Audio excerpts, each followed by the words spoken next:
Yes, actually, I have two questions regarding the observation for the workshop last weekend.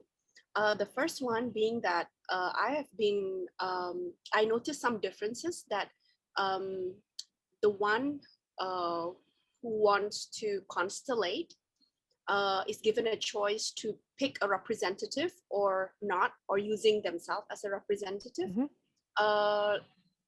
Is this the case that because the one that we did before, we always pick a representative to represent the constellator like ourselves? Is there a difference where in what circumstances that we chose a representative, or like what make it or we choose ourselves? No, it's not a difference. It will all be the same in the end, because if it's all properly conducted, it will be all guided by the field who is representing whom.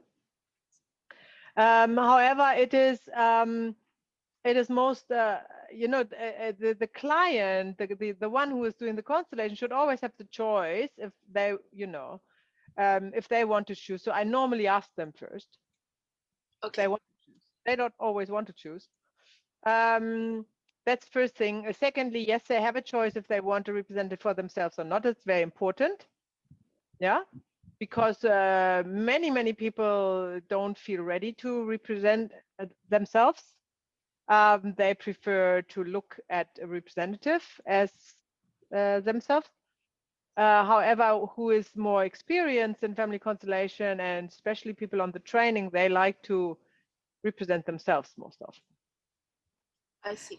Yeah, and then when the constellation evolves during the course of the constellation, as the facilitator, I might decide to bring other people in.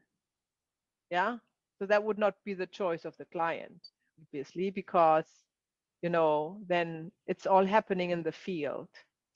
And sometimes even I would ask, as you have observed, somebody who is representing to choose another representative, because they are connected with the field, and they are, they know who is the one who they are drawn to, so to speak. Okay. Is there So any everything is possible, really. There is not a rule about it, I would say. So you go with the flow. Okay, so it will not reduce the effectivity or the readiness of healing if a person that is being constellated choose a representative, or they said, oh, I would like to just represent myself. There is no difference. No, Okay. I don't think so. Okay. All right, thanks. And my second question is, I don't know, is there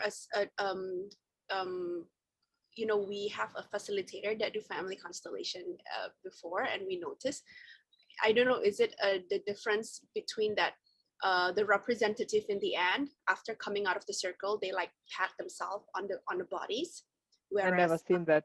okay, I guess that's like a infused different. Yeah. Okay, so that's not necessary, or No, like no, no, no. okay, No, all right, okay, no. that's it. Thank Ah, you. that's interesting. I've never heard of that before. Yeah. Yes. Definitely not Bert Hellinger. Okay. All He right. never did that. Okay. Thank you. Okay. Thank Yeah. you, my Linda. Any other questions? Yeah, Maya. Yes, Following ma'am. on to Melinda's question regarding patting the body, Mm-hmm. I believe maybe the theory behind it is because we are representing someone. So just to be safe, so that whoever we are representing, it stopped there, and then we go back to ourselves again. Is there such a thing? Like No, the energy stays with us, and then it will not leave. That kind of thing. no. Okay. That's not possible if you are following. So we'll go through all of this in module 3, I suppose. So we are a little bit jumping ahead here, but I'm happy to share a few things here. The right approach to family constellation is not that you are inviting spirits into your energy field. We never do that. That is not family constellation. Full stop. Yeah? We are staying always who we are. And we are allowing information, we are tapping into the field of information, the morphogenetic field, you know, and resonating with an information that we get. It's an information, it's an emotion, it's a thought, it's you know, a movement of a body part. That's an information. That's all we do. We never invite this person we are representing in. Okay. It's not in our field. This is why they can't stay in either, because they were never in. They stay where they are. Yeah. I am aware, Joyce, I am aware that there are constellations out there where they are more like a channeling, like a healing session or whatnot, where all these can happen and all these become problematic, obviously. But that is not family constellation the way Bert Hellinger does it. It's Okay. just not. And I wouldn't call that constellation. I mean, family constellation, that's something else. You know, in my this is why I like to say we are applying the method of Bert Hellinger, family constellation, the method of Bert Hellinger, to make sure we are, you know, make sure there's a boundary to other ways of doing group sessions that I don't know how to call them. Okay, I Two understand. things. Okay. Yes. Okay. So Maya, just to add on to that, that means Yeah. if the client asks us, was that really my grandmother Mm-hmm. soul? Mm-hmm. Or was, how do you, or it's No, it's not, or how was that a representation of an, like an Akashic record, or the information Yeah. of the morphic Yeah, field yeah. about what potentially was your grandmother's trauma, something like Yeah. that? Yeah. So I like this. I like the connection with the Akashic records, if you will, because I think that's quite close to That's family something constellation. that concept, right? Yeah, that is quite close. This is also another word for the field of information that you are accessing, and you are not inviting the spirit in, or the soul, or. Has that happened in a constellation before? You know, sometimes it happens you that can people tell? are very, very how can I say, they are so identified with the person they have represented that they think they are possessed or something. But in fact, what happens is that it has triggered their own trauma. Okay. So They are if there in was a their case own thing. And what is good where then, but we are going to too far away now here from today's teaching. understand. But what we do then is we work with them as if they obviously need a constellation, right? Yeah. Okay. I guess if that person was giving information that maybe the grandma knew, like, oh, I love cooking, making cookies with you, and that was quite specific, then you could tell it was a real channeling. Or it could be an Akashic record connection. Yeah, it is an information. I don't know if I would call it channeling. It is an information from the morphogenetic field that you access through participation, and intent. Right, and it This should is never. Just to share the culture of Asia. They love this ghost theory as well. Yeah, I mean, maybe. just to clarify, you know, that they go, I don't want to, I need to ward off the evil spirits. You know, I don't want to be having possession cases. I mean, we're looking at it more from an energetic, informational level. So it's just good to bridge that for us. Yeah, we don't do that. Yeah, it's like opening the box of the Pandora. Yes. Okay. If you do that, you don't want to do that. Okay, wonderful. So let's go. Do you all have a photo of your mother and your father with you? Okay, so good. Let's start. I share the screen so you can see and remember to do the gallery view and drag the arrow so you see everybody. By the way, who has watched the recordings from last week? Anybody? Not yet? Not yet. Okay. That doesn't matter. I don't mind, but I just tell you, if when you see the recordings, you don't see what you see here. The recordings are, you know, there's auto recordings from Zoom. They have a certain format, and they record the screen share, and just a few of the participants, not all, right? So it's not me that I'm not sorting out who's on the video and who's not. That's all done randomly by the Zoom app. Okay. Okay, so part 2, the second order of love. The second order of love, where we have titled Who Comes First? So what are we looking at in this today, in the 3 hours we have together? We are looking at the order of birth, which is also translation from the German word Ursprungsordnung from Bert Hellinger. We are looking in the orders of patchwork families, which is very contemporary, because we have a lot of, we don't have the classic father, mother, child situation anymore. We have a lot of patchwork families, meaning children from another partner, a new partner with new children, with mutual children, with, you know, patchworks. We are looking at the orders of organizations. And we are looking at family constellation and phenomenology. And that's where we start. Bert Hellinger has called his findings, and these findings are the orders of love conducted in the family constellation, their phenomenologische approach, which is translated the phenomenology approach. Anybody has heard this word before? Phenomenology? Okay, yeah, you can Google it, ask Dr. Google. It's supposed to be an English word, so I chose it. Why are we talking about it? It is because this is how Bert Hellinger developed his method. And I think it's important that you understand where he came from, because you are about to apply it, right? So the definition of phenomenology is the study of things as they appear in our experience. So you allow to observe an experience, as opposed to writing down a theory. Like that would be the academic approach or the scientific approach. You would have a theory, you think about something, yeah, and then you have a theory, and then you write it down, and then you think about how can you prove the theory. And then you're conducting experiments to prove the theory, right? Which is obviously, if you know a little bit how consciousness works, you are creating with your expectations the result, right?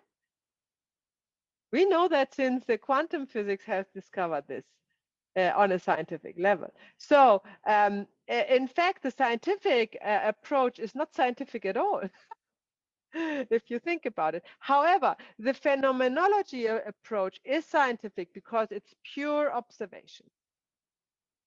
There's observation, there's no thoughts about it, there's no theory, there's no, I think I want to see how, I think the orders in families is first men, then wife, and then children. And now I look at it, and then you look with this expectation on it, right?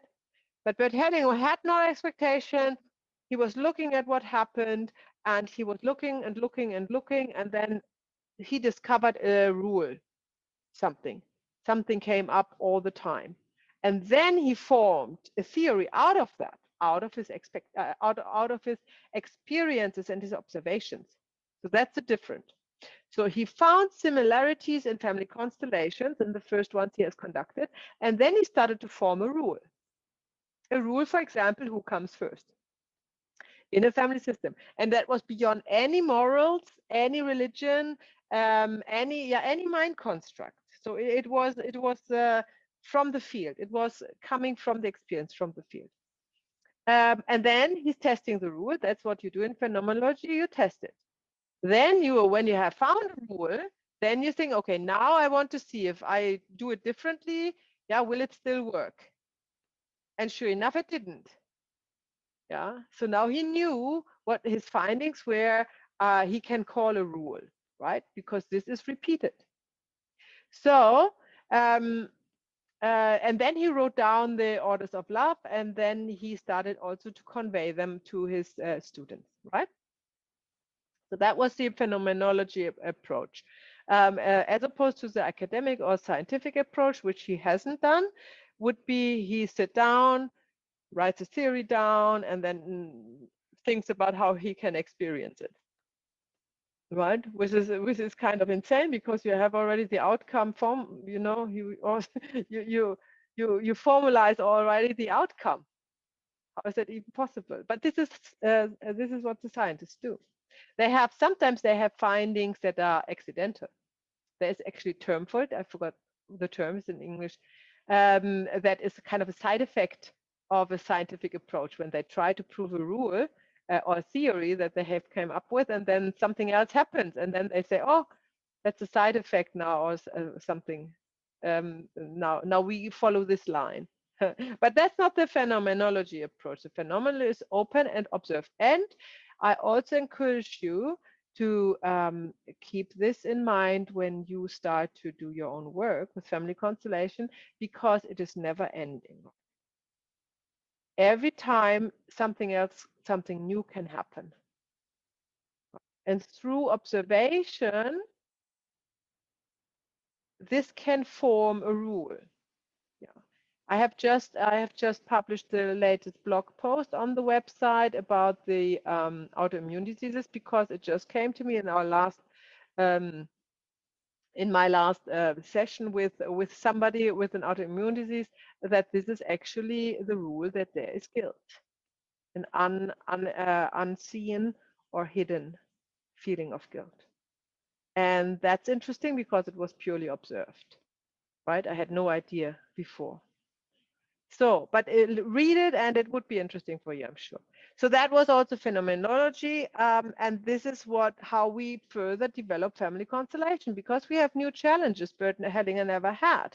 We have, you know, transgender issues and so many ways to artificially inseminate and create life that, you know, that he had no idea of.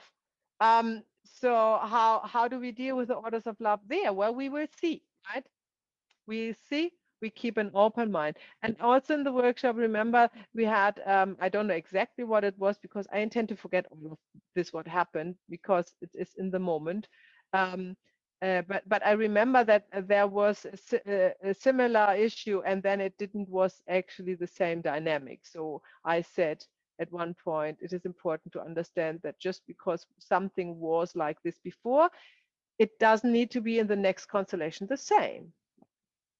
You always have to observe. Always stay with an open eyes.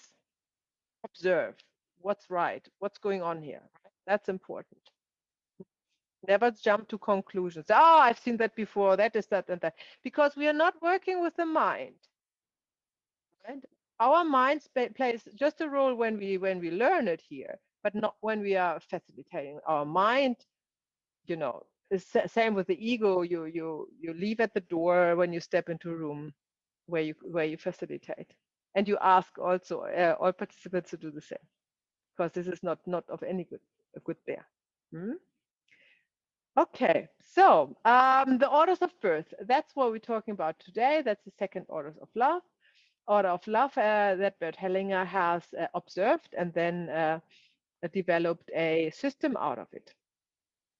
So, and this is who comes first. There's a mother. Without the mother, we don't exist.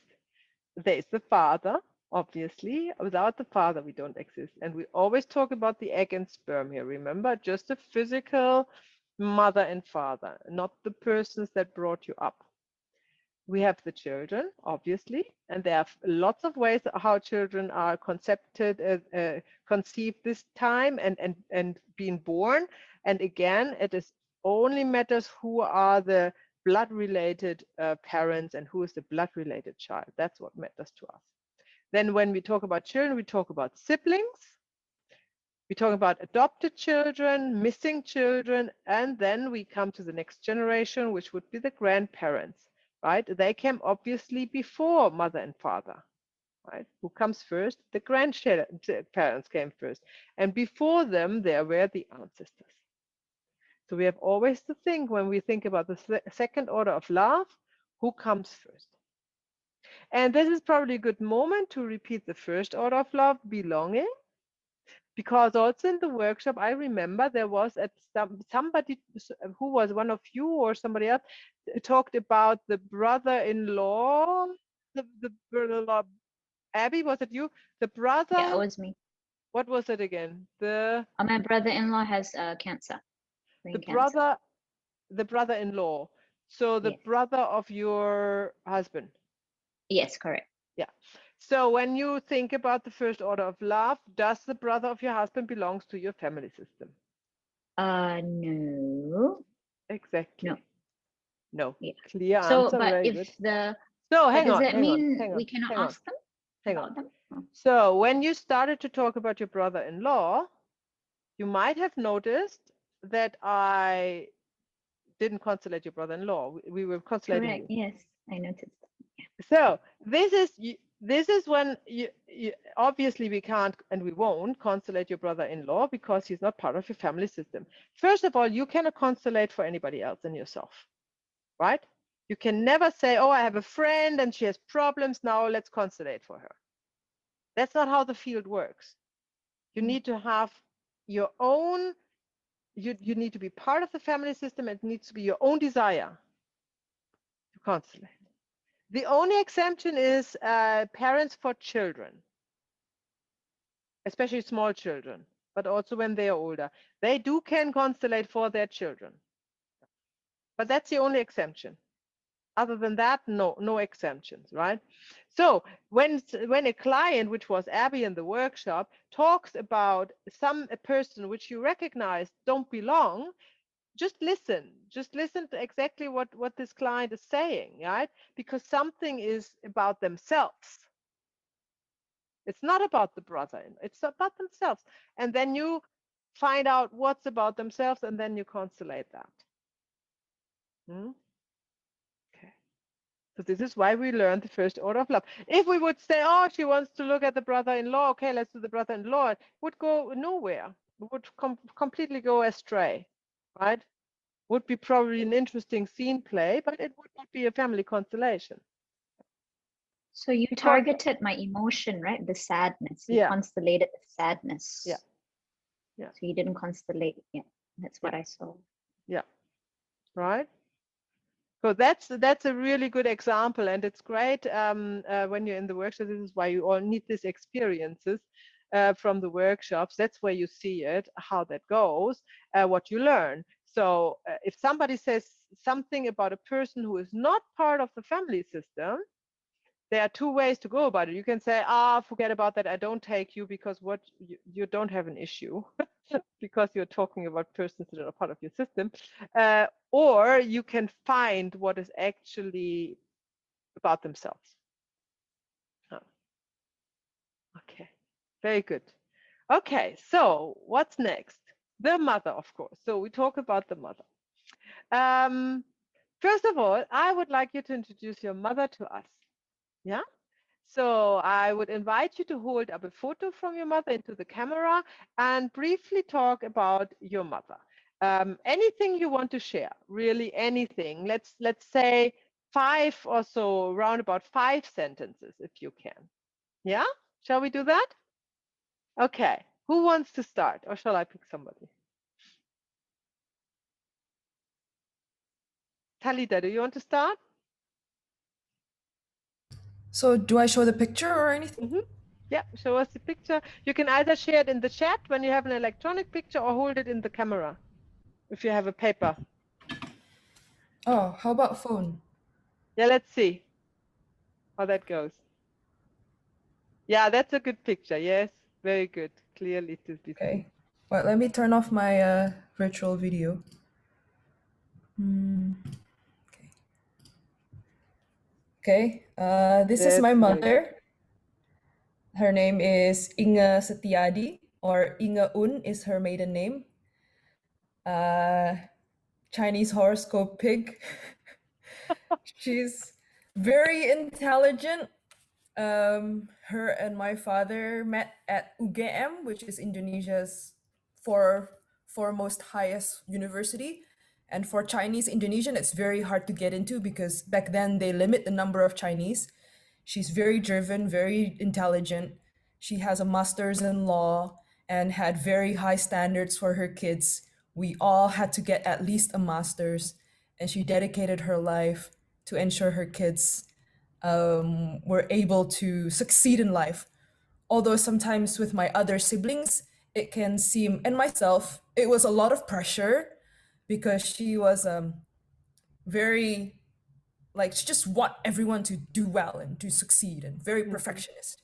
Mhm. So I love her. Like, I truly, truly, dearly love her. Like, she's accept and have worked on a lot of stuff about her. So now I've come to just really love her. Yeah, that's my Wonderful. mother.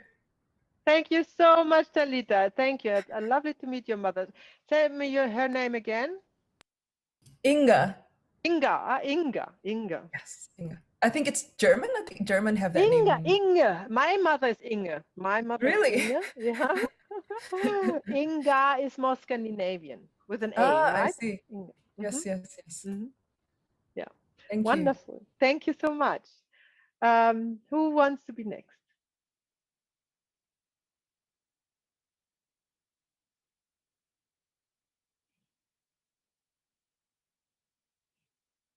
Well, Maybe I everybody can gets a pick the turn. next one. I can Yes, pick the that's a next good one. idea. Yes, Talita. Okay, AB. Knew it. Okay. So we're just supposed to choose one picture, right? Yeah, Recent one? if possible, like the profile or something.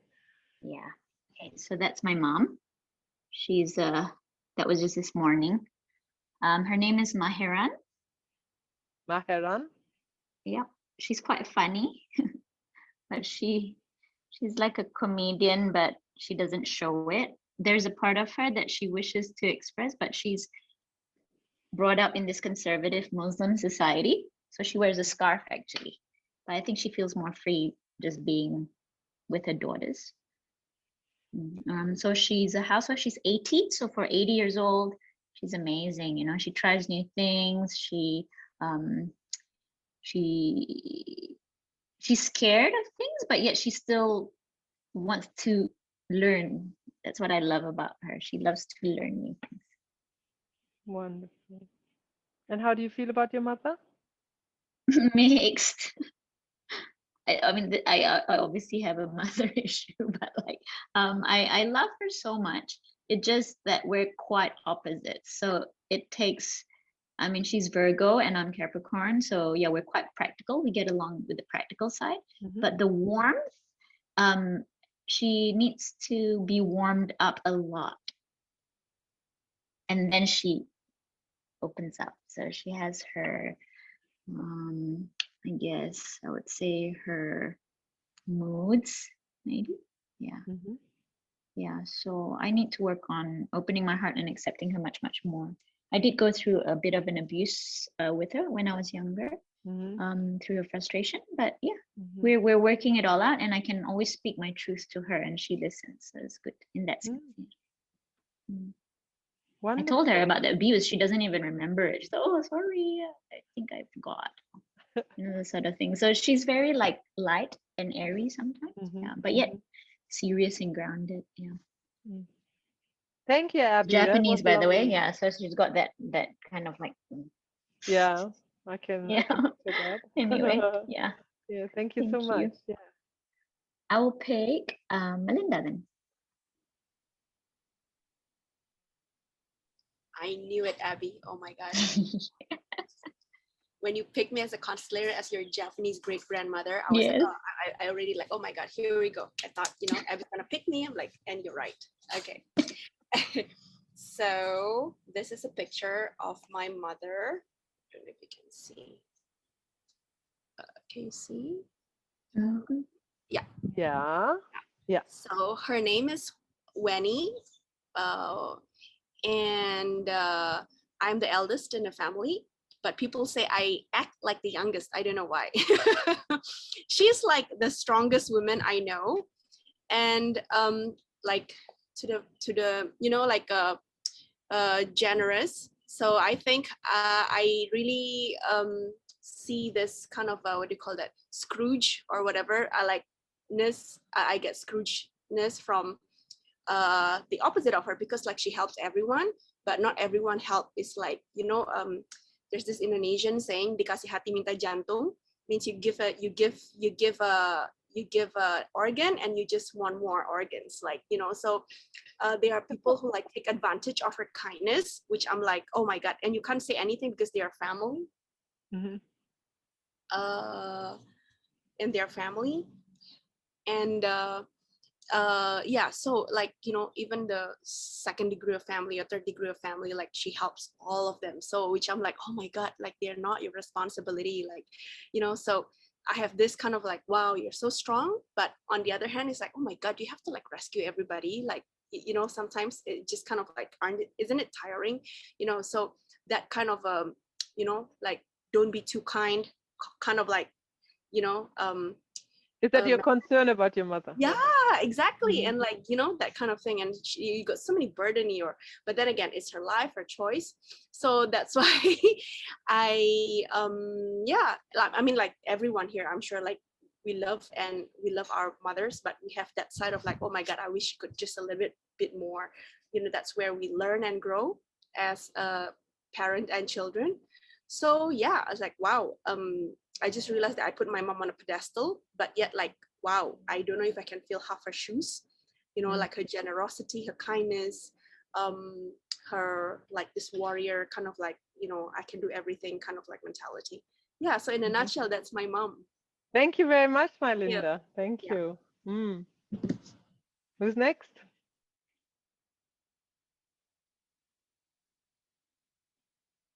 Who's next, my Linda? Sylvia. Sylvia. I knew it. Okay. This, you guys can see this? Okay, this is my mom, and her name is Lily, and she's actually born in this city in Indonesia called Bandung. Because every city has a different, I guess you know, people born in different cities are brought up in different characters. The way things are being done there is very different. So part of my mom's perfectionist, you know, also comes from the way she's being brought up.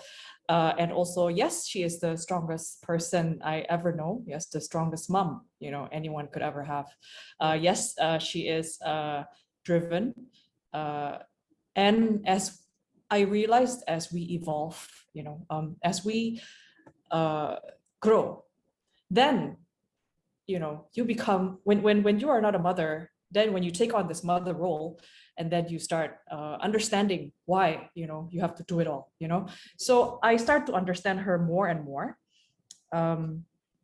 and I realized that to be a mother, you know, especially a mother of 3 or even sometimes more, it really takes a lot out of you as a woman. Yeah, but I'm really I respect her for her I mean, you know, for any mom actually, you know, for the kind of things that they can contribute, you know, to their family, you know, to their own personal growth and everything else. She has a lot of self-judgment that comes from her perfectionism, but overall she's also very smart, very sharp. She's eager to learn. She learns very fast, and she took care of me and my brothers when my dad couldn't. So yeah. My dad couldn't because I will explain later on. Not that he cannot, but there was some point. Yeah. Yeah. Good. Okay. Thank you so All much, right. Sylvia. Lovely to meet Thank your you. mother. Who's next?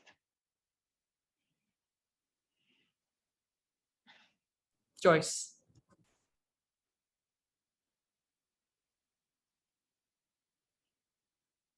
Oh, sorry. My photo is actually on my desktop. Can I share screen? Sure. Yeah. No, no, you can't, but you couldn't put it in the chat. Oh, okay. Yeah, sure. Yeah. Okay, let's do this file. My computer. Okay. There you go.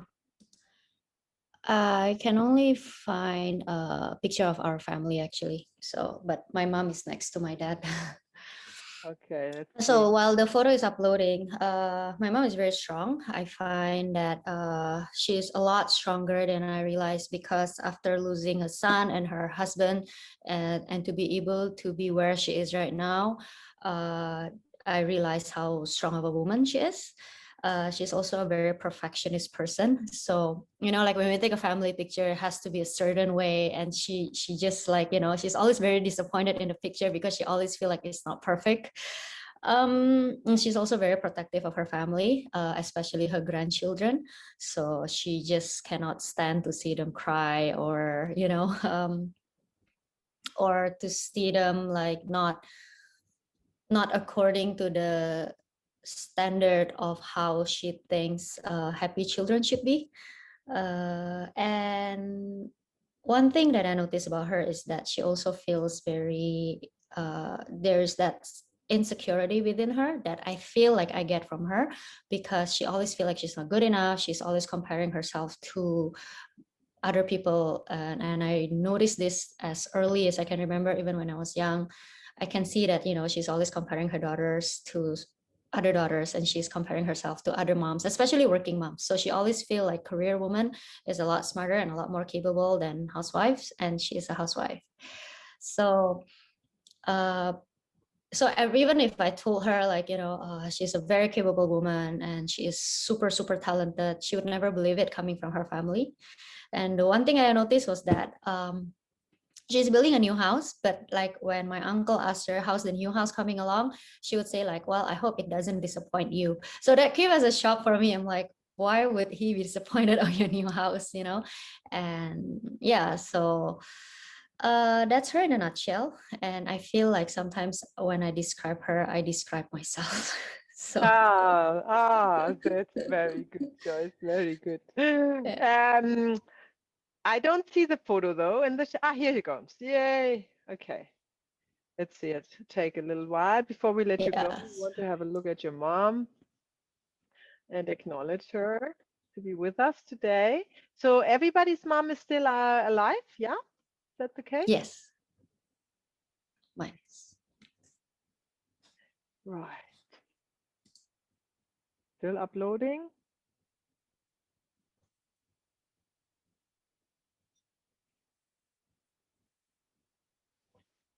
Okay.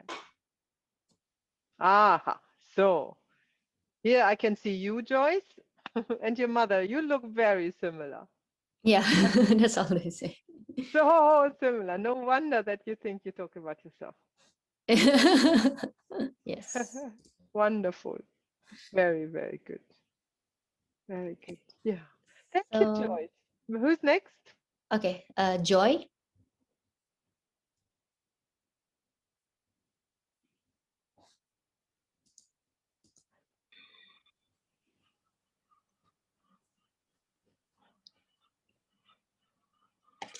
Okay, this is a picture of my mom. So her name is Yerlin, and she's very, very smart. She has so many talents, but she also has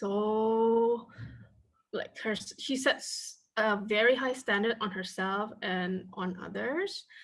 So she is such a perfectionist that she wants everything to look perfect and be perfect on her children, on her husband, and she fears other people's judgment, because she always complains that what will people say about you know you or your brother or your sisters if blah blah blah blah blah.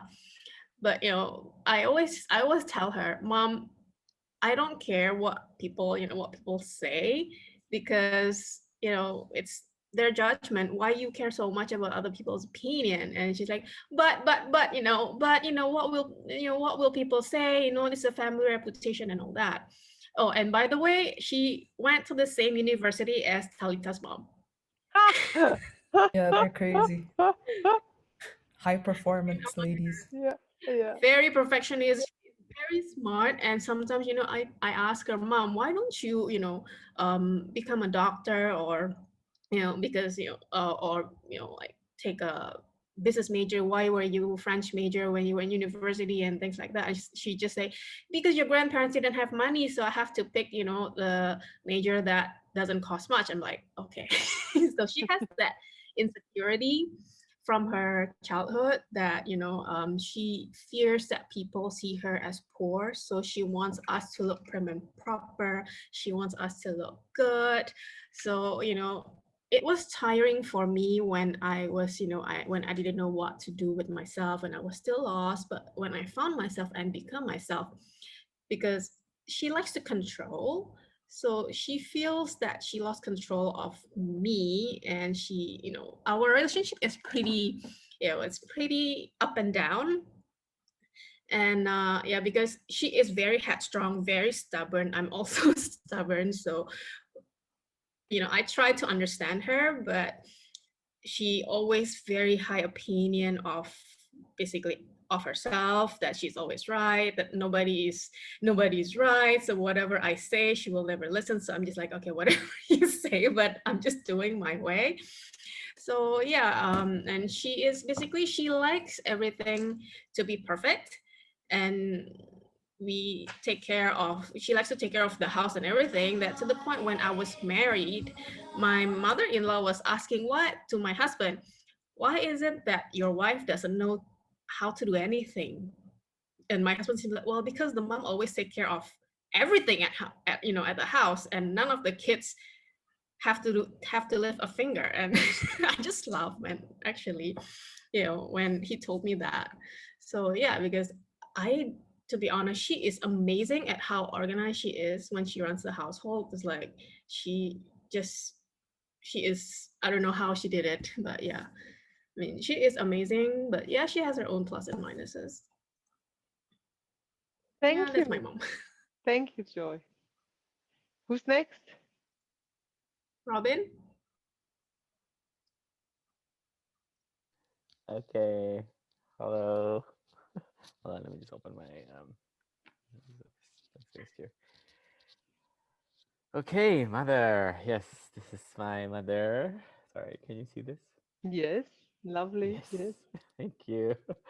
So, her name is Mona. Mona. So my mother is a very typical conservative Chinese housewife. Yes. Mhm. Uh, wow. My mother, she loves to cook. She's a great cook. That's her main primary language of love. Yes. um, yeah, I mean, when I remember food. Basically, since I was really young, since I was a baby.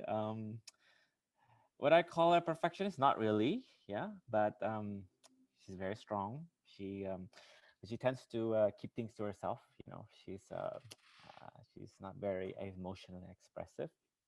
Mhm. She keeps things to herself, and I feel, of course, she's always tending my father, so she wanted to, I guess, she needed time for herself lah. Yeah, Mhm. but I can see that, and she's postponing her happy me time lah, for the longest time. So I don't know when she will. I can't force her. Yeah, but we Mhm. encourage her to. But she just want to keep on going, right? She loves to take care of the house, and yeah, she always something to comment about. Even the smallest thing. She loves commenting on her daughter-in-law. Yeah. Yeah, what else? Right. She has expectations, definitely. Mhm. And yeah, but over the years, I've been learned to embrace her for what she is. She is Mhm. my mother. And yeah, and I love her. Yeah. Thank you, Robin. That was Thank you. lovely. Thank you. Thank Lovely you. to meet your mother. And I think the last one would be Ratitai.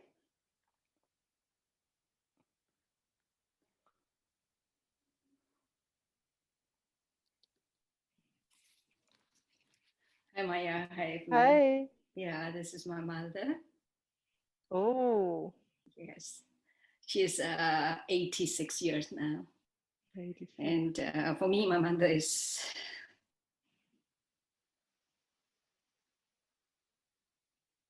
I love her so much. She's a very strong, determined, hard worker. And she's good at doing business. Even she can't see, she didn't have a good education, And she's very responsible. Lots of love. And I feel so proud of her and lucky to be her daughter. Wonderful. That's wonderful. Thank you, Radhika. Thank you, everybody, for sharing your thoughts about your mother. Obviously, we have not met your mother.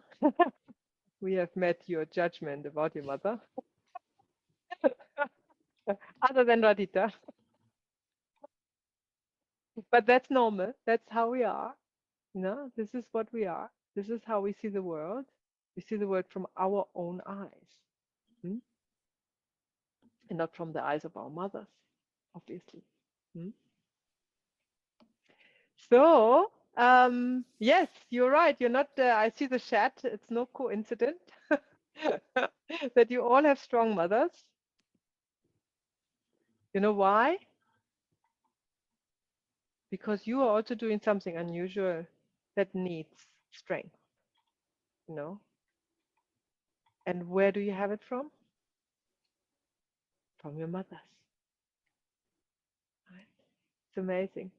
So, so this way is kind of the way shower was the mother, one way or the other. And there's a saying from Bert Hellinger, and I want you to memorize this because this will have a great impact in your own personal growth and your life. The saying is, success has mother's face.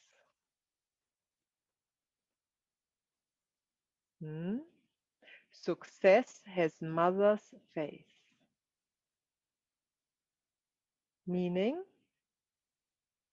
you can only be successful in your own life when you fully embrace your mother. When you cannot accept your mother, success is not possible. And that is very true. We see that all the time in family constellations.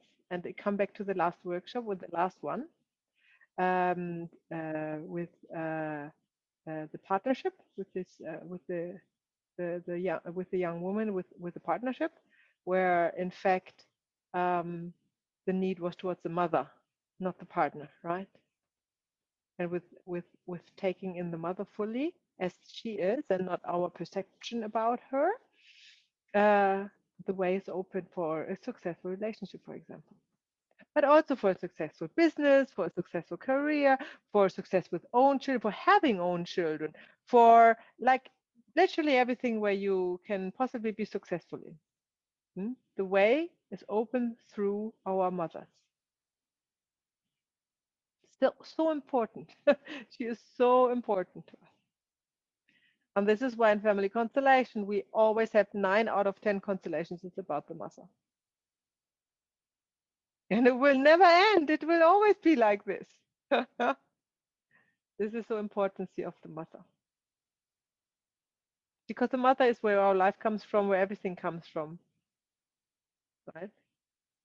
Including even our perception of the world and what we call strong or not strong. This is all in relationship to how we perceive our mother.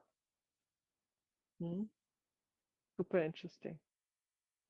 And we will work a lot with our mothers today and at other occasions, because it is a prerequisite to be successful, also in the work of the family constellation facilitating, to fully embrace the mother without any kind of judgment. Nada, nothing, absolutely nothing. Nothing what she would do would, would matter. So, here we go. Success as mother's face. The bond to the mother is the strongest, obviously.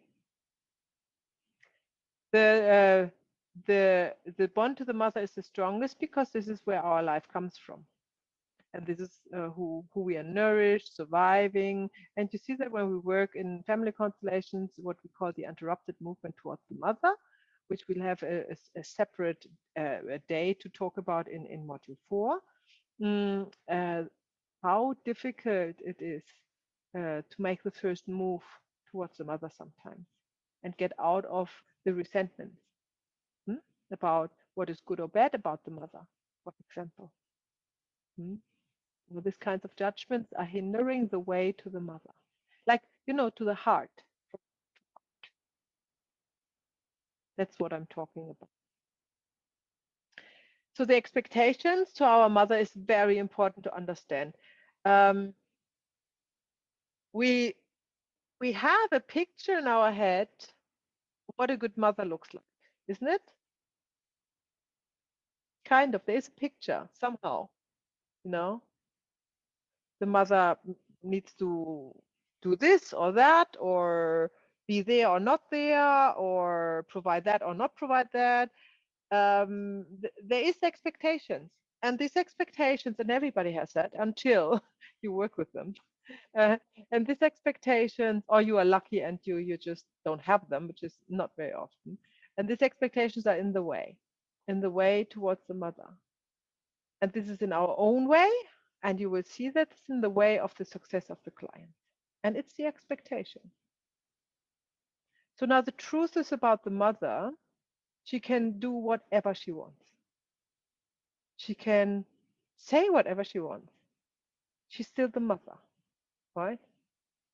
And the bond and the nourishment and the care comes still from the mother. And we are there to receive that. We are not there to tell the mother if this what she's delivering is good or not good, enough or not enough, right? That's not the right place. The mother came first, obviously, yeah? And therefore, it is nobody's business to, to judge in any way, shape, or form what people who came before you do or not do. And some cultures teach more respect to parents. I believe the Asian culture is like this. The Western culture is definitely not like this. So it is even harder to accept the parents for who they are if you have no social backing to do that. But it is very important for the healing of the soul that we get out of expectations towards our mother and understand that a mother does not have to fulfill any expectations. Only she needs to be there to give birth, to nourish, to wipe the ass, excuse my English, and to raise you, right? And the result is speaking for itself. Now you are here, you are alive, that's her victory, right? You are alive and you are also strong and you have made a livelihood and everything. This is all proof that your mother did everything right. Everything. If anything would be different, you would be different. You wouldn't be maybe here, and you would be maybe here, but you would be different. You would probably not be on this training even. So everything she did right. And that is super important to understand, and then also to feel and open the heart towards. And we have done this excessively with Bert Hellinger. Right. Over and over and over again. Because it is not done with one constellation or one exercise. Do it over and over and over again. And I personally didn't had a easy relationship with my mother. And when I started, there was so many emotions coming up, and I thought it's totally crazy. I definitely didn't want to do that. But somehow, you're just persisting and you go through it, and all of a sudden everything becomes easy. True love shows always, inevitably, when the veils, the 7 veils of Solomon, are lifted. So we have the mother and daughter relationship. The mother and daughter relationship in family constellation is either what we have also, who said, I think, Joyce, you said that, either that there is a likeness between mother and daughter, or that there is an unlikeness between mother and daughter, which can also be that the mother don't understand where the daughter comes from, or the daughter has no, no likeliness with the mother whatsoever, that they think she's adopted or something like that. And that's both, is possible, can happen, and will maybe even show a dynamic in a family constellation, maybe.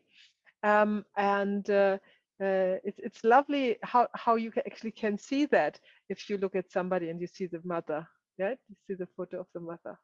So interesting. Very, very good. Then we have mother and son, different relationship, shows up in family constellation also differently. Often the sons normally have not so much. So the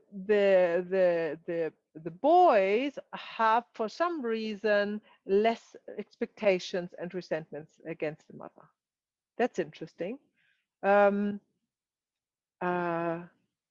don't know why. I have no explanation for that, but that's what you see. However, they have more problems with they can have an interrupted movement towards their mother, absolutely. But they often overcome that more easily than daughters, and it doesn't happen that often, interestingly. So that's something to be observed. And then we have the letting go process from the mother, right? So first of all, there's the acceptance without expectation towards the mother, and then we have to let her go. And that can for some be very difficult, because they feel very attached to their mother. Maybe they still feel a need to have the mother around, to still nourish and care. So the letting go process is also very important to be successful. But before you can let go of your mother, and that doesn't mean that you don't see your mother anymore or anything like that. It means that you are emotionally not attached to this childish need of the mother, because you realized you are now adult and can look after yourself in any means. Before you come to the stage, you have to fully accept your mother, because before that you cannot let go. You can only let go of something you possess, right?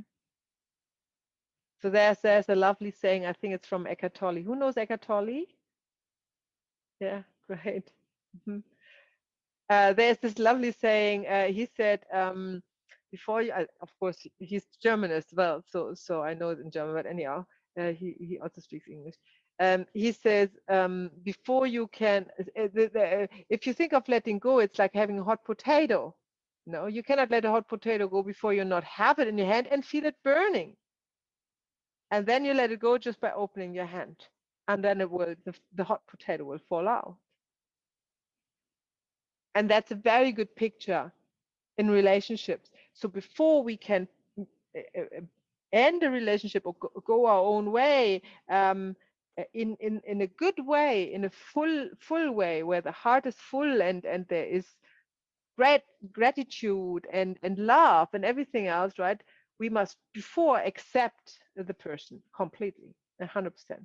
Because if there's some expectation still or some resentment still, that is binding us towards this person. We can never be independent from them. And our greatest challenge is the mother. And if it's not the going towards the mother, then it's the letting go. So these are two steps we need to take.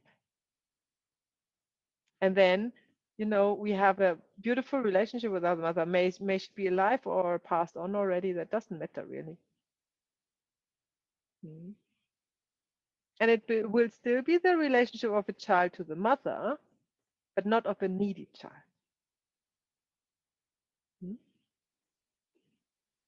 So the interrupted movement towards the mother is the translation from German, which is called die unterbrochene Hinbewegung zur Mutter.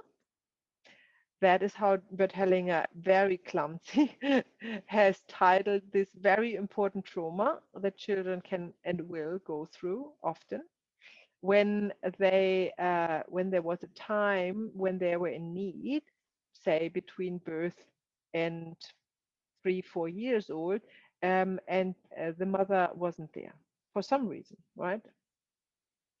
And that's causing interrupted movement towards the mother, which Bert Hellinger found out through observation in the phenomenology way, found out that this is actually a trauma that can show up and shows up all the times in family constellation and can be healed, thankfully, also with the method of family constellation.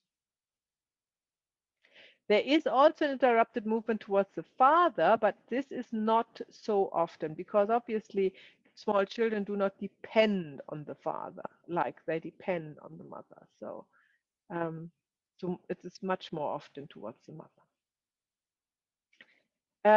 So then we think about what is mother's love, what is children's love a little bit. If we have time, we make an exercise about that. And we may even use the breakout rooms here for that. And yeah, let's time check. Yes, I think we have time. Okay, so let's go back. Where was it? Here we go. What is mother's love? What is children's love?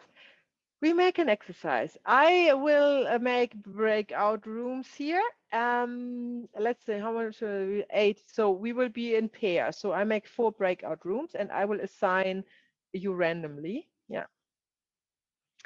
And then the exercise is that you look each other in the eyes. If you wear glasses, you may take them off and look each other in the eyes. And one is representing the mother, yeah, and the other is representing themselves as a child, okay? So I make an example. If Radhika and Abby are together, Radhika is the representative of Abby's mother, yeah? Then Abby, you are representing yourself. You are yourself as a child, and you look at Radhika as if it would be your mother. And you look in her eyes. And you don't need to say, I would say in this exercise, we don't say anything. You just look in the eyes and let the love flow from your mother into your heart and just observe how you experience mother's love. And then you also take a moment and experience your love towards your mother. So what is your children's love? And then after, let's time it, let's say 2 minutes, then you swap roles. Yeah, and in this example, Radhika, you would represent yourself as a child, and Abby would be Radhika's mother. So you just say to each other, okay, let's swap. I think I can probably say let's swap. Yeah, I think I can do that. And then you do the same. And this would be a silent exercise, yeah? And you just take note, and you can later on, you can put it in your notebook, how you experience mother's love and how you experience the love of a child. Okay? So let's see how we do that. Let me first stop sharing. Then a quick toilet break, or 1 minute, or just very quick. Yeah, we can do that now. Of course. Yeah, I need time to do the breakout rooms anyhow. So just go quickly for a minute or so. We have in half an hour, we have a longer break. Okay, so would you like to share your experience? How was this exercise for you? Anybody? Just raise your hand and off you go. Yes, Kalita. I just have to find out. Hang on. Oh, somebody has a big background noise. Let me just find that out. Must be you, Talita. No, who is it? Can you hear that? I have a strong background noise. Yeah, I think there is. Okay, it's gone now. Yes. No. Here you go. Yes. Okay. All right, Talita. Yeah. So I already anticipated I'll be in the same room as Sylvia because actually we've done family constellation before and she represented my mom. Yes. What was interesting was like I think her mom and my mom is pretty similar because I felt the same kind of, our moms, well, I don't want to speak in behalf of Sylvia's mom, but like, I feel it's kind of the similar dynamic where they expect a lot from the daughter. so that the daughter can defend herself, because it's a tough world out there and you gotta succeed. And she's not very lovey-dovey. Like, I remembered actually in the exercise, I remembered, oh yeah, wow, as a child, I missed that warmth because there was none. It was always like, gotta be independent, gotta get good grades, and comparing me to other kids and stuff. So it was, Talita, when you looked in Sylvia's eyes just now as your mother, did all these thoughts went through your mind? yeah, I remember, you know, how, but then she herself didn't have the warmth from her mom. So she just wanted me to succeed, like just wanted me to do well. And I kind of felt, even when I was doing Sylvia's mom, I could feel the same kind of expectation. Even for her to accept Sylvia as the way she is, she's afraid because, like, then she wouldn't improve, or she still has so many things to improve on. So did you feel like that, Sil? Like, how's my mom? Yeah. I think that like what you said, right? I think our moms are very similar in terms of their standard, right? So that's why they expect so much out of us. But I think what that as a child, like what we wanted was really just to be ourselves, right? Yeah.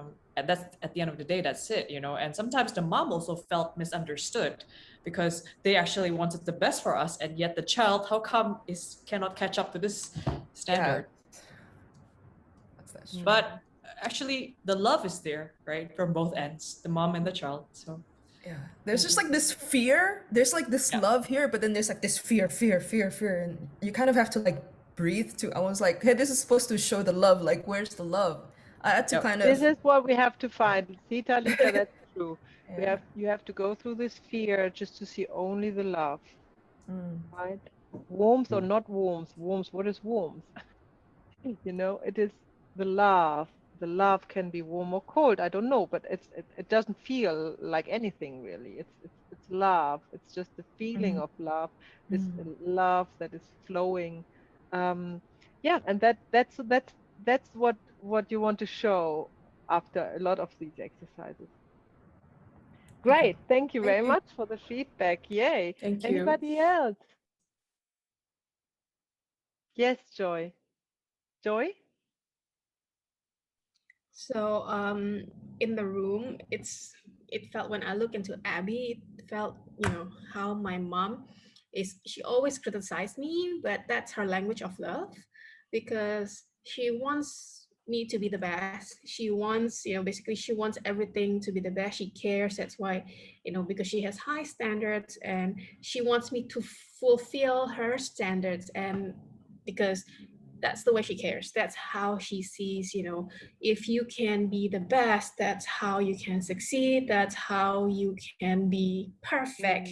Basically, you know, I used to feel, you know, hurt, and it's like the source of, I realized it's the source of me not feeling good enough, because she constantly criticizing me for, you know, the way I do things, the way I parent my children, the way, you know, I do everything. But then, you know, during that short exercise in the room, then I realized it's actually she did it out of love. That's just her language. It's just that, you know, there is that communication, that frequency between me and her. Which is expectation? She expects me to be, No, you know, your to be the expectation. Your expectation towards her. my, That's you know, my expectation. expectation. Okay, my expectation towards her is, you know, I want that supporting mother, you know, the supportive mother who just, okay, Yeah. you can do whatever you love, you know, you can, you know, I'll support you. Whereas, you know, she is the total opposite. Yeah, and this is your And expectation. Just be aware of that. Your expectations are in the way of the love to flow. That's the reason why we do this exercise, that you have a direct experience of how your own expectations are in the way for your mother's love to flow towards you. yes, yeah, I realized that I have, you know, I have my own expectations. She has her own expectations, and we didn't meet because we have two very different polar opposite expectations. Yes. Now, important to understand is it is not we are here in the orders of love in a training module where we understand who comes first. We never concern ourselves with any motives of people doing whatever they do who came first. So when we do this exercise about your expectation as a child towards your mother, not about the expectations about your mother towards you, right?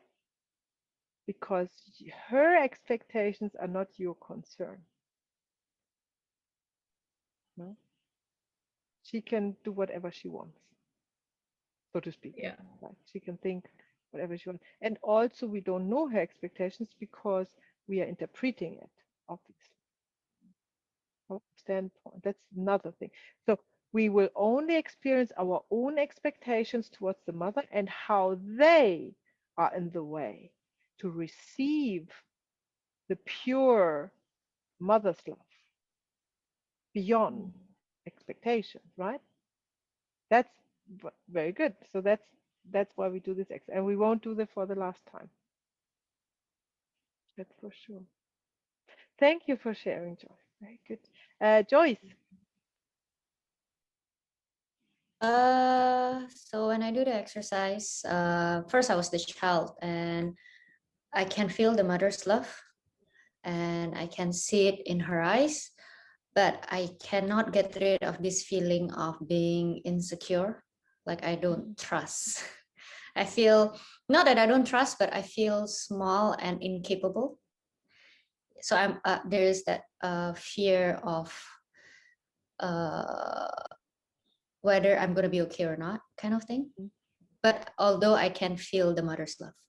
So, but then when I was the mother, I feel a lot more confident. I feel a lot more secure. And all I did was just sending a lot and a lot of love and just keep telling her that I'm your biggest supporter. Please be the best version of who you are. So that's all I think about. And that's all I do. The rest of whatever it is that they were saying somehow didn't come in. I wasn't thinking about it. So yeah. Thank you for sharing. So this feeling of being insecure or that is a sign for interrupted movements towards the mother. That happens often in all shapes or forms. So we will work on that when we're in module 4. So just remind me of that, yeah? Okay. Or we work in one of the workshops, obviously. Yeah. It's always another option. Okay, so anybody else wants to share anything about this exercise? Otherwise, we go. Okay, so then I will share something in our slides. So coming up.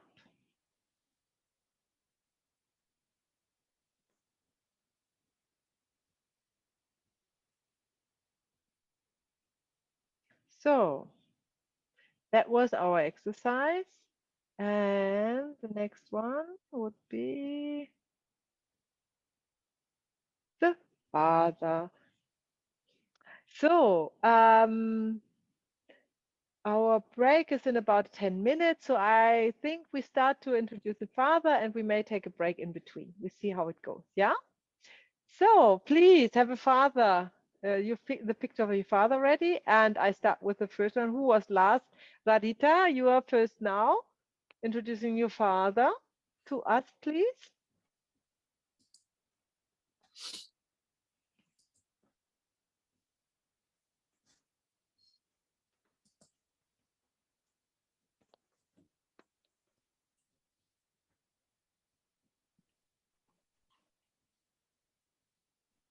This is my father. Mm-hmm. Yeah, she passed away on 1996, so it's been 25 years ago. Oh, yeah. Yeah. My father is very kind-hearted man. Mm-hmm. And he is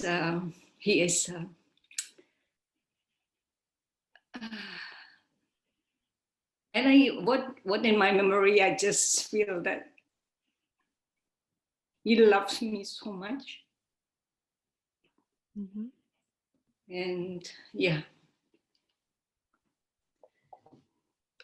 And what I remember is she is like the one who always support my mom. Mm-hmm. And the one who never had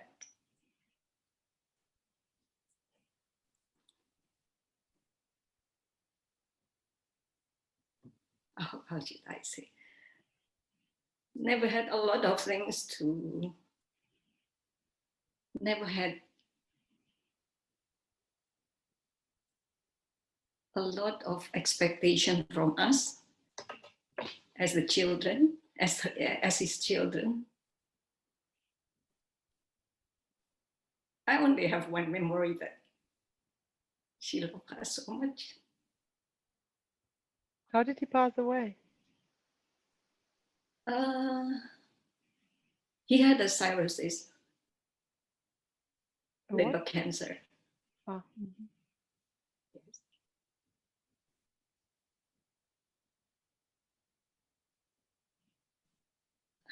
What else?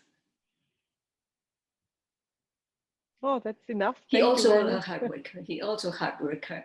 Yeah. And he is What also, did he do? sorry? What did he do? He has a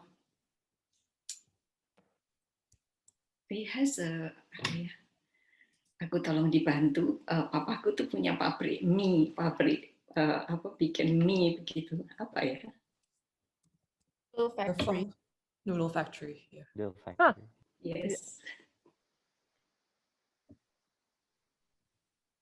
Very Yeah, nice. that's it. Yeah, thank Thank you. you, Radita, for introducing your father to us. Please name the next one. Robbie. Saya Robin. Robin, sorry, Robin. Robin di beda ruangan tante. Sorry, Robin. Okay, gak apa-apa tante.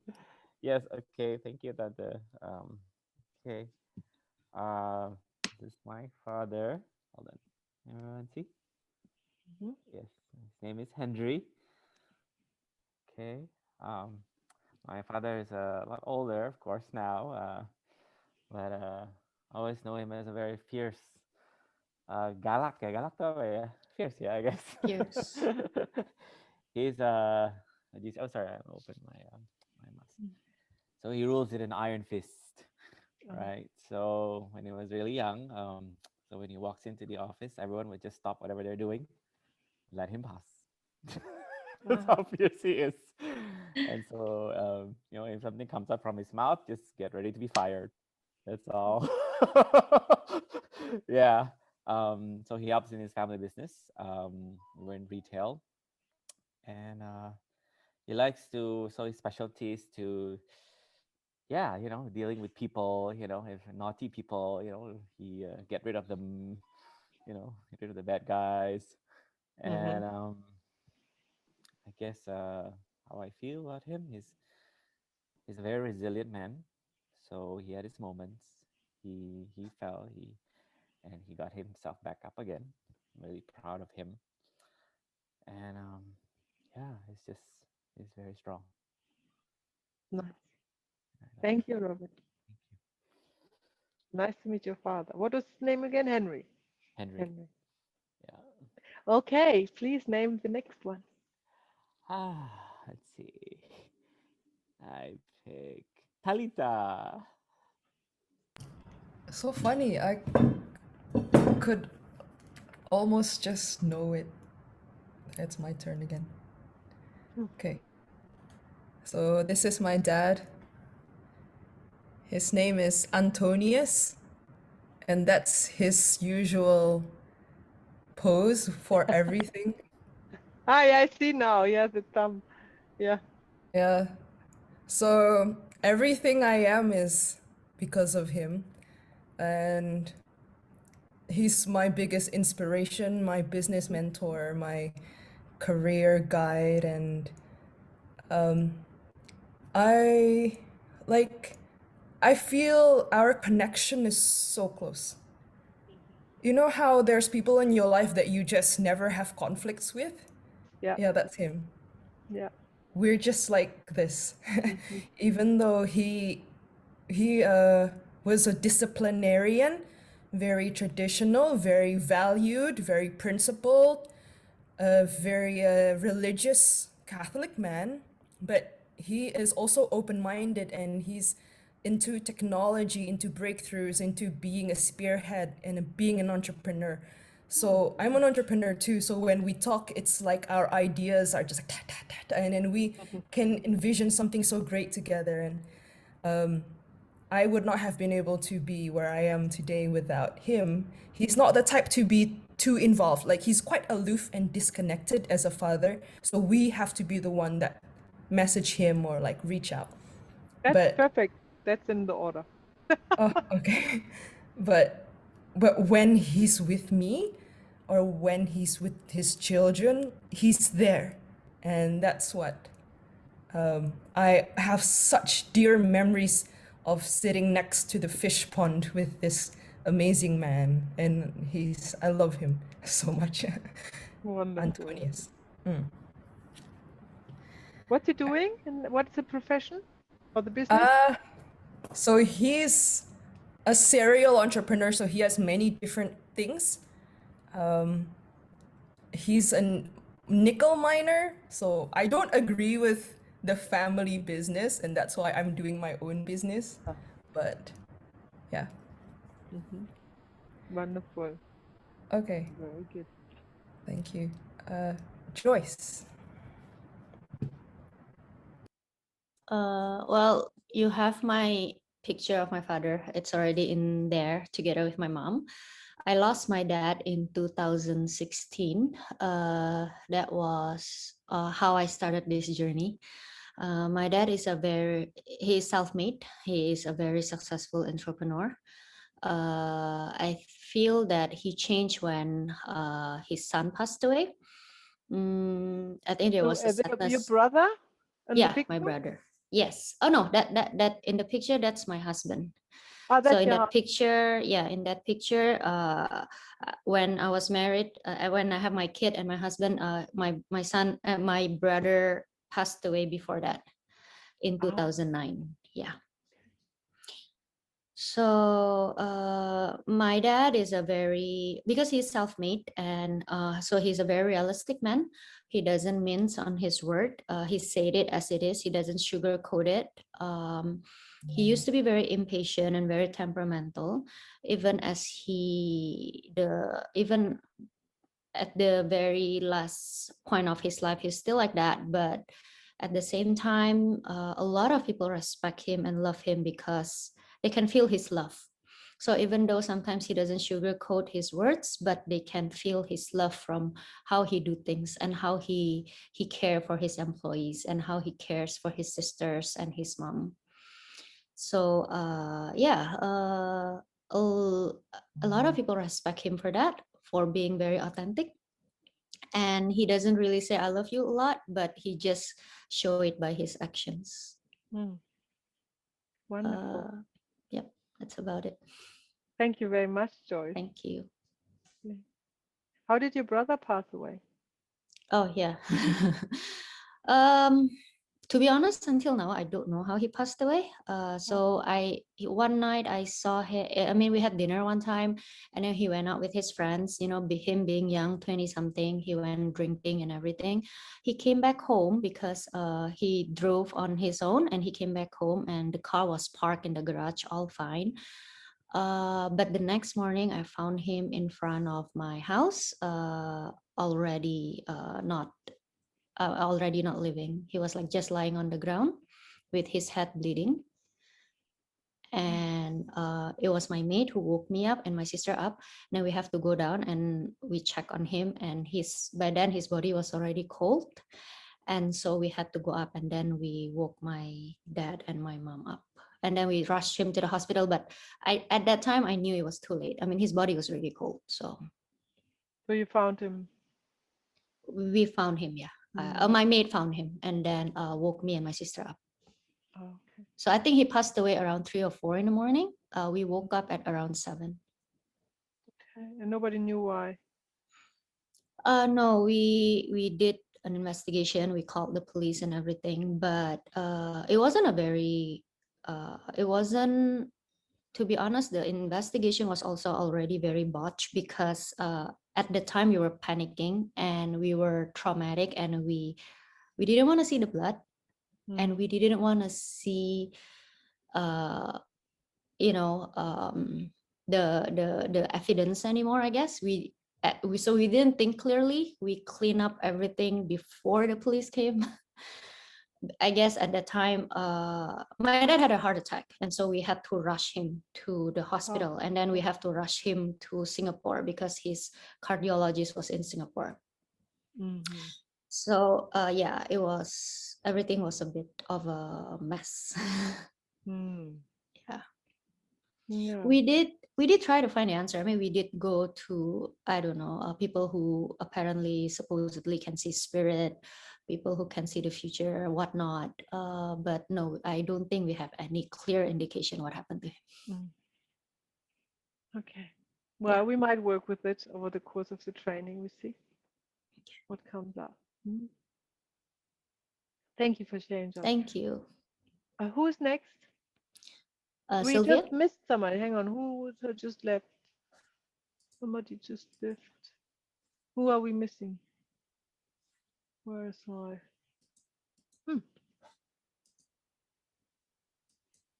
Radita. Radita. Yeah. Ah, Radita. Oh, yeah. Just Oh, messaged She me. dropped She had out, a yeah? blackout. She Yeah, dropped she had a out, yeah. blackout. Oh, she had a blackout. She had a blackout in her home. Oh.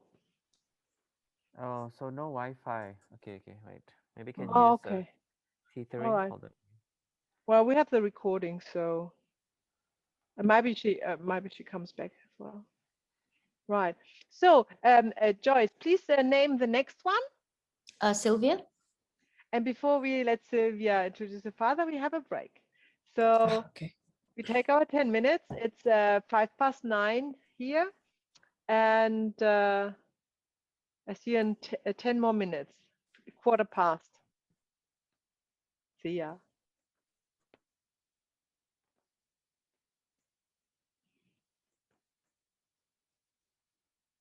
Recording, and Sylvia, you please introduce your father to us.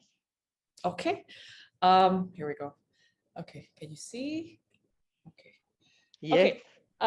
My dad's name is Johnny, and yes, he is actually a very kind person. His heart is very pure.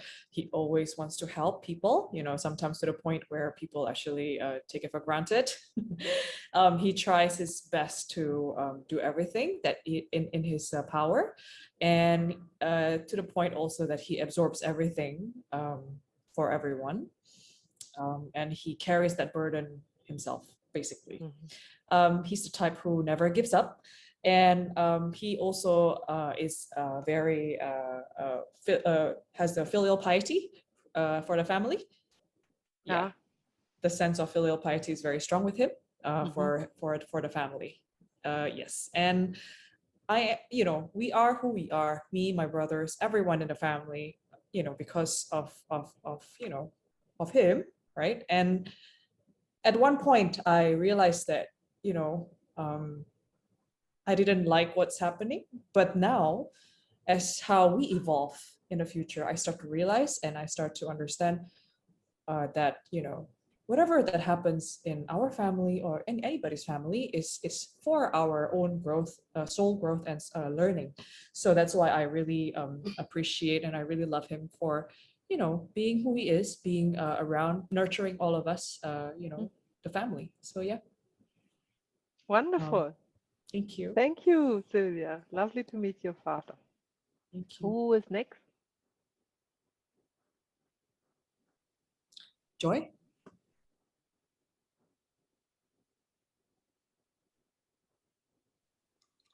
So, hold on. So this is my dad. His name is Untoro. So he is my dad is he's very driven, he's very kind, and to the point that his kindness, he's like he wants to help people, but he's being very generous, and people are taking advantage of him. That basically me and basically my family feels that why is it that you keep on helping people but they keep on taking advantage of you, but he's like, yeah, but they need help, and we're like, then we just roll our eyes. But yeah, at the same time, he is also very driven. He is a self-made man. So he basically really the classic story of rags to riches. He did everything he could to feed his family, protect his family. He's a family man. I know that how much he loves us. He wants the best for all of us, for me and my siblings. So he always try his best to provide the best that he can. And he is an amazing person. He always, he supports me whatever I do, even though he doesn't really say it, but he's always there for me whenever I need him. Especially when I was at that stage when I was estranged from my mom. He was the only person from my family who was always there for me. He would come and meet me and I would cry to him, and yeah, so I really love him for being who he is, for being the father that he is. And yeah, I just love him so much. Like, he is my hero, no matter what other people say about him. But yeah.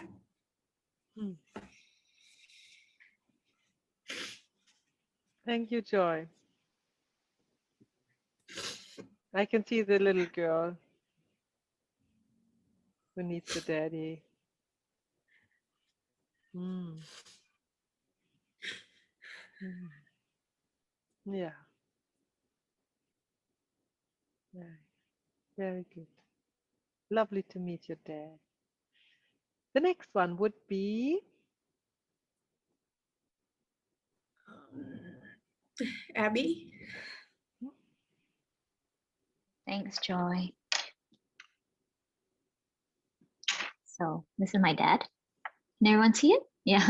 So his name is very good. Junus. Junus. Jin. He's 80. Junus, yeah, he'll be 86 or 7, born in 1934. I love him so much. I now realize how I describe my mother and now how I will describe my father. I only have love. He's a man of quality, not quantity. He's got 2 families to take care of. My mom is the first wife. So I was born into that family where he was not even at home a lot of the time. So my mom took care of me, but with the maid, right? But in the sense when he does come, it's like love happens. It like the whole family's so happy and my mom's happy, we're all happy.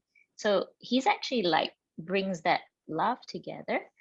And very kind, very generous, same like Joy's dad, rags to riches, continuously even providing for his siblings, I don't know how many children and how many wives, honestly, but we really accept him because he never judges us. We've never felt like he judged us, and and even if my sister and I had this conversation just now, that even though maybe he does have preferential by just common, just common interest, but he equally gives us all the same. So he's he's a great man, very great man. Like him.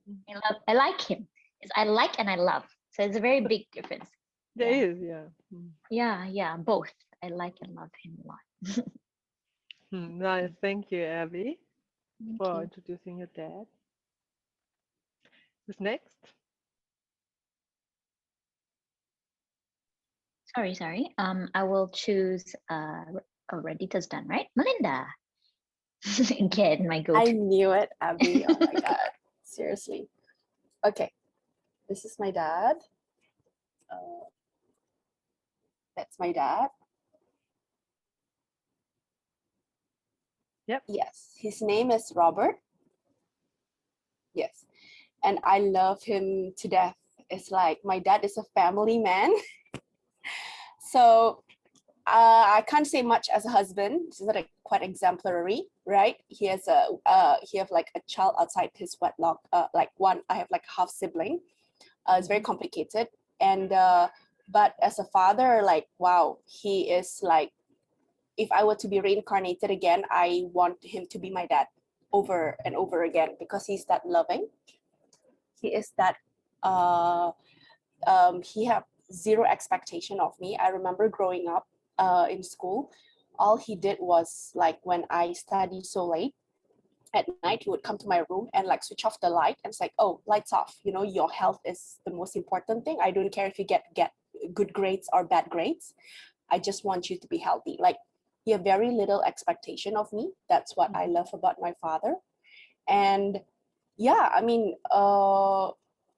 like a lot of people say that I really look like my dad, like in terms of his demeanor and his characteristic and everything. Yeah, I don't know. I think when I grew up, I remember spending more time when I was younger with my dad compared to my mom. I don't know, is it because he's a Cancerian dad or what, but Cancerian tends to be more domesticated. So I remember like spending more time with my dad when I was young. Yeah, and yeah, I mean, there's no words that I could, you know, just like the love just kind of flows to him, like wow, you know, nobody's perfect, neither do we, nor our parents, or we expect them to be. But yeah, it's just yeah, I love him so much. I know that we are both sometimes very alike. We're both stubborn, and we share our like the same jokes and the same cynicism and the same kind of like practicality and the same kind of like, you know, we are very quiet and not easy to be approachable. But once you know us, you know, there's like, you know, you're friends for life, that kind of mentality. Yeah, I mean, I'm so grateful to my dad, and he's a very self-made man, you know, like rags to riches. And yeah, very opposite of my mom. My mom is a strong silent type, and he's just a, you know, TMI and not too much information, but you know, but sometimes he hides his sadness or his like inability to process emotions from humor. So that's where I get and that's where I pick my coping ability too. And sometimes I know I carry a lot of his resentment towards spirituality, because my mom is very spiritual. And that's when I get what does that mean, like yeah, I find that me and my dad is like two peas in a pod. Like, you know, I hate him but I love him at the same time. But now that, you know, I've evolved, I feel like, yeah, I can accept my dad and my mom just the way they are.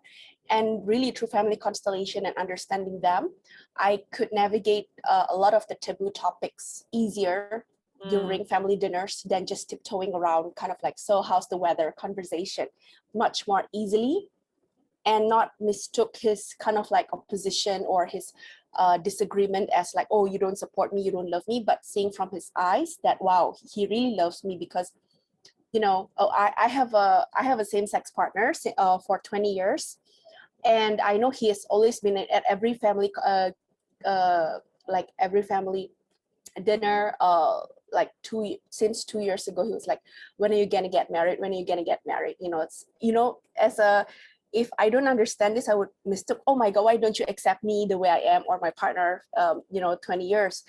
But from his eyes, I know that he loves me, and he just wants my life to be easier if I would be normal or just married to a heterosexual person. So I, you know, through family constellation, really, I have healed and grow a lot. So that's in a nutshell, that's my dad. Okay, thank you Yes, very thank much. you. Lovely. Is there anybody left? I lost who hasn't introduced their father yet? Are we through? Yeah, everybody? Very good, awesome. So how interesting, right? So as an overall, everybody loves the father unconditionally, and they are also kind and warm-hearted, and the mothers are also strong and so expectant and so rigid. So, and honestly, this is exactly the opposite around, like what I know, right, from Western, where the wives are always the softer and the, and the fathers are strong, and it's so interesting. Interesting. So let's go back to our slides. Let's share the screen. Oh yeah, so usually in Europe, the man is the stronger one. Yeah, yeah, The- that's yeah, that's like the observation, yeah, Hmm. in general. But of course not in every relationship, but yeah, I would say so. That's what you normally perceive. The wives are more, kind, or the mothers are more kind, and the fathers are more strict. I think in Asian culture we do have that. It's just this group is quite unique. Ah, okay, okay, okay. All right, good that I know that, Em. Very Good to know. high achiever family types. Exactly, that's lovely. By the way, my family was the same as yours. So probably that has to do with family constellation facilitator. Okay, so father in Bert Hellinger's Orders of Love, who comes first? The father, the man comes before the wife, the woman. It is a little bit of old school thinking. Of course, it comes from his phenomenology approach, because I mean he started in the 80s and 90s, and normally the man was the one who brought in the money, normally, or more money than the wife, and was a provider for the family. And he says, who is providing for the family the outcome, like the living, who comes first in the nucleus family, right? I would say to this day, that's probably not the same anymore. I knew a lot of female or mother providers for the family. So I don't know exactly what to do about that now. We just have to see how it is. However, when you're in a family constellation, you would always want to try to place the husband or the partner, the male partner, in a heterosexual situation, on the right side or on the left side of the female part, and see where they felt better. Normally, it's when it's an intact relationship, it felt better when the male is on the right side and the female on the left side. So this is the orders of love, because who is on the right side came first, right? So, but I think what we are open to other observations, obviously. So whoever was born first, for example, the older one could be the one who comes first, or there are other ways. And of course, we will see how this develops over time. I just want to remind you that he is a little bit old school thinking, obviously, right? The time when he was born and grew up. There's another saying, you remember, success has mother's face. Norbert Hellinger says addiction has father's face. Hmm? And that's very important. There are a few very important sentences that you need to learn. And when I wake you up in the night and say, what is father's face? You have to shout out, addiction, right?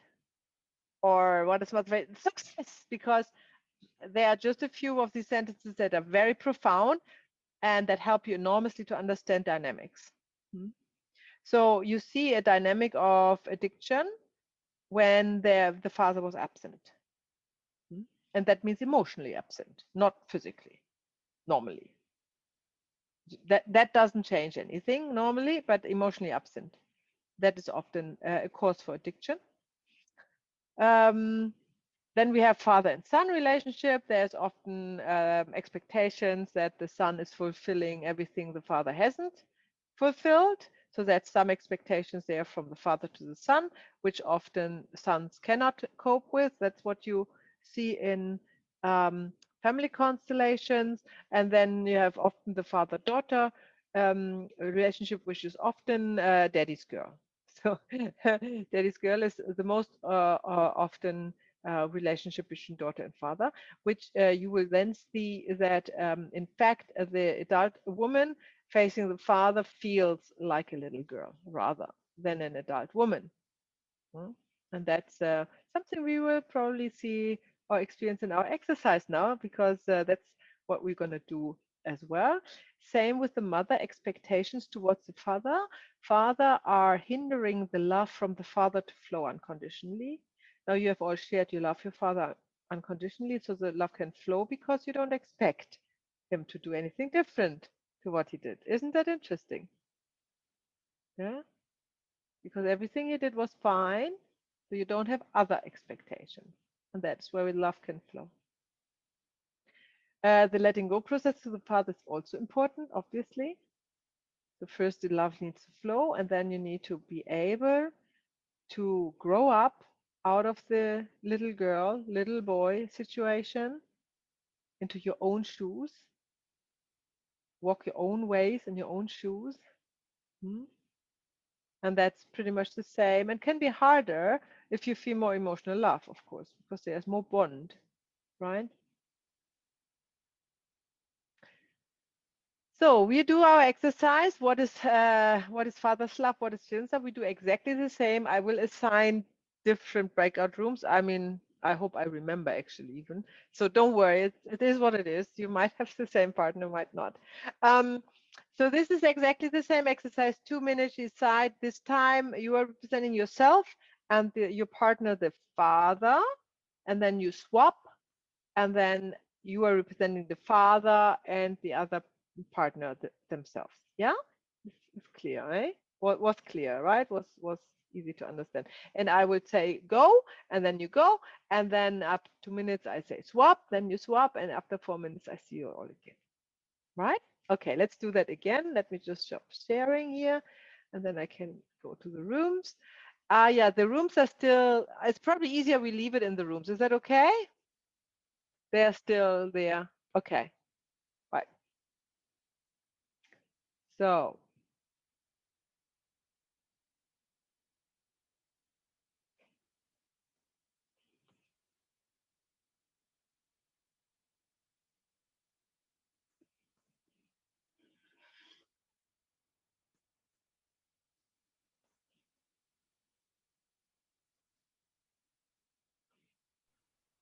Maya, yeah. I didn't get the invitation to the breakout room.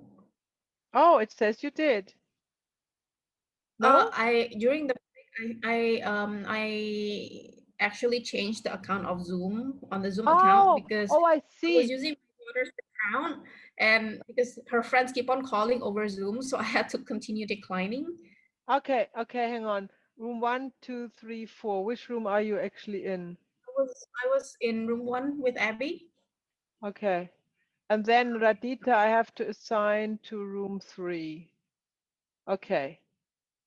Yeah, because she came on through as well. Okay, now you go.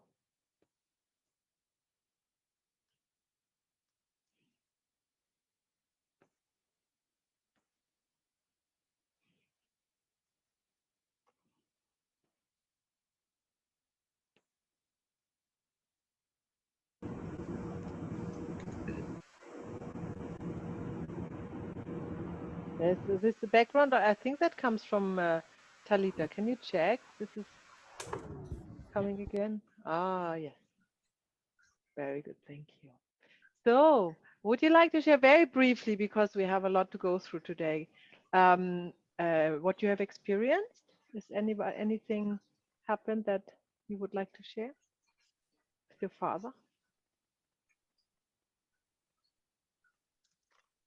No? We're all good? Very good. Okay. Let's leave our father and mothers behind and go to the children.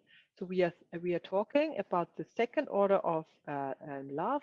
Who comes first? Who comes first means who is born first comes first. Now we were looking at the parents, and now we are looking at the children. Also, the children that came last have an order, and that is the birth order. So the ones who are born first come first. But not only the ones who are born first, also the ones who are conceived first but not has been born. And that is often causing suffering in families, which are becoming obvious in a family constellation, because the unborn children are forgotten and they don't count in real life to the family, but in the family system, in the family soul, every child has born or unborn, has its own rightful place.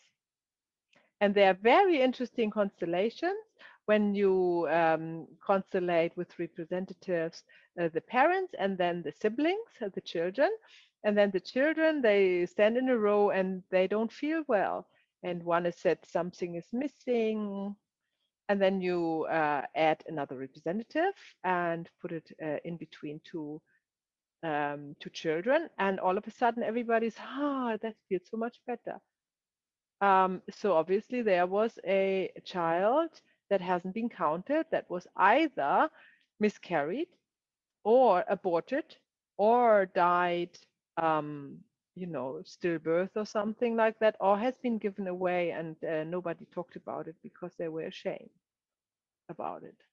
So these cases, they happen quite often, and they are very precisely represented always in a family constellation by the participants.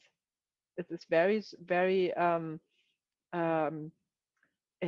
impressive to see how exactly you can find out how many children are actually belonging to this family system, unlike what you've been told and what your client has been told. And also, you can see in which order they have been conceived or belong to the family system because they have been first.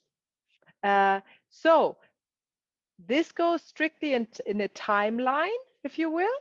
The firstborn is either the firstborn or there was a child before that hasn't been born. That is the first one. We don't call it the firstborn. In a family constellation, we call it the first one. And then there is the second one, and the third one, and the fourth one, and the fifth one. And we would name them in the right order when in the family constellation, more representatives are added for children that are hasn't been counted. So you would then, or the facilitator would then suggest to the mother or the father to say to the children, you are my first, and you are my second, and you are my third. And then they all feel a great relief. And the client, who was probably thought he was the firstborn, and all of a sudden he's in the line the second because there was somebody before him, feels a great relief all of a sudden because the pressure or whatever what he or she felt before was because the order wasn't acknowledged and the role was misled because he is not in the role, because the firstborn has certain roles in the order of love in the system, and didn't need to fulfill them because he wasn't the first, for example. So that's what you see in siblings. Then when half siblings are there, they count exactly the same. Half siblings mean one of the parents is the same and the other not. So also there is the order of birth or conceived the right order. However, if the partner chooses a new partnership, so it's not like somebody just mentioned there's another half sibling with another mother. Who was it? Abby, was this you? Or somebody Me said and Melinda, I think we both have the Melinda? same situation, Yeah. Yeah. both of us. Yeah. So where, but your father is not actually in a new relationship with his children, right? So when there is a new relationship with new children, then they come first in the orders of love because they form a new family system. So this is what when we talk about patchwork families. But if it's not the case and there's a half sibling, but the father still in the same relationship, marriage, then this half sibling counts in the order when it was born, right? Or the lost half sibling maybe as well. So Sorry, miscarriage, so if it was divorced, like if the parents were divorced and he started a new family, that you don't count that. they come first. Yeah, the new family comes first. The new When family you comes. the new family, when there is a new nuclear family, father, mother, child, they come first because they form a new family system. That's so Okay. to Even though speak. we were born first, they're Yes, also first yes, in they their are own first system. in their own system, exactly. Okay. But if the marriage still holds, like having, let's say, a mistress or second Yeah. wife or whatever, then we have to count in our order. Yeah, Understand. exactly. And this is good because you can actually, if you ever have a case like this, then it's great also to test it out so you see it for yourself. So you would just say, okay, let's find the orders in the siblings here who, first you find who belongs, which are all siblings, also the half siblings, and then you put them in the order they were born, and then you ask them how they feel, and then there would be probably one feeling, I feel weak, I don't feel well, or somebody says, I feel there's somebody missing, and then you put another one in the between, and then you would shift them around, the ones who are coming up, until they're in the right position. And then you know the order. Everybody's happy. So it's great to see it for yourself if you have ever a case where this plays a role, right? All the siblings. And then you would place them, and the representatives will answer you if they feel they are in the right position or not. So it might take time even. You have to try out different positions, but you will always come to a conclusion in this constellation. It's very rewarding. The aborted and miscarried children belong, and they often show up as the mother is looking down. Mother's looking down, always looking at the child they have lost, and often a child before it was born. Sometimes after birth, but often before. Adoption. Adoption is, I repeat, I'm sure I said that last week in the first order of love. Adoption means that you're bound by destiny. So the adoptive parents are not part of the family system other than through destiny relationship, but then it would be an individual, not as a system. They would not be part of the family system. And adopted children also, when you have an adopted child and you put it up, so you have a client and they have an adopted child, it would is not blood related, it would not show up in the family constellation other than it would be bound by destiny to a specific member of the family. Yeah. But it is not because the adopted child is like born 1999 and then your first own child is born 2002 and then the second one 2005. That doesn't mean that the adopted child is the firstborn. Is the first one. It's not, right? Your firstborn is the first one, not the adopted children. In the orders of love, you will see. And that's made all sense in the family constellation. not so much sense to us yet now.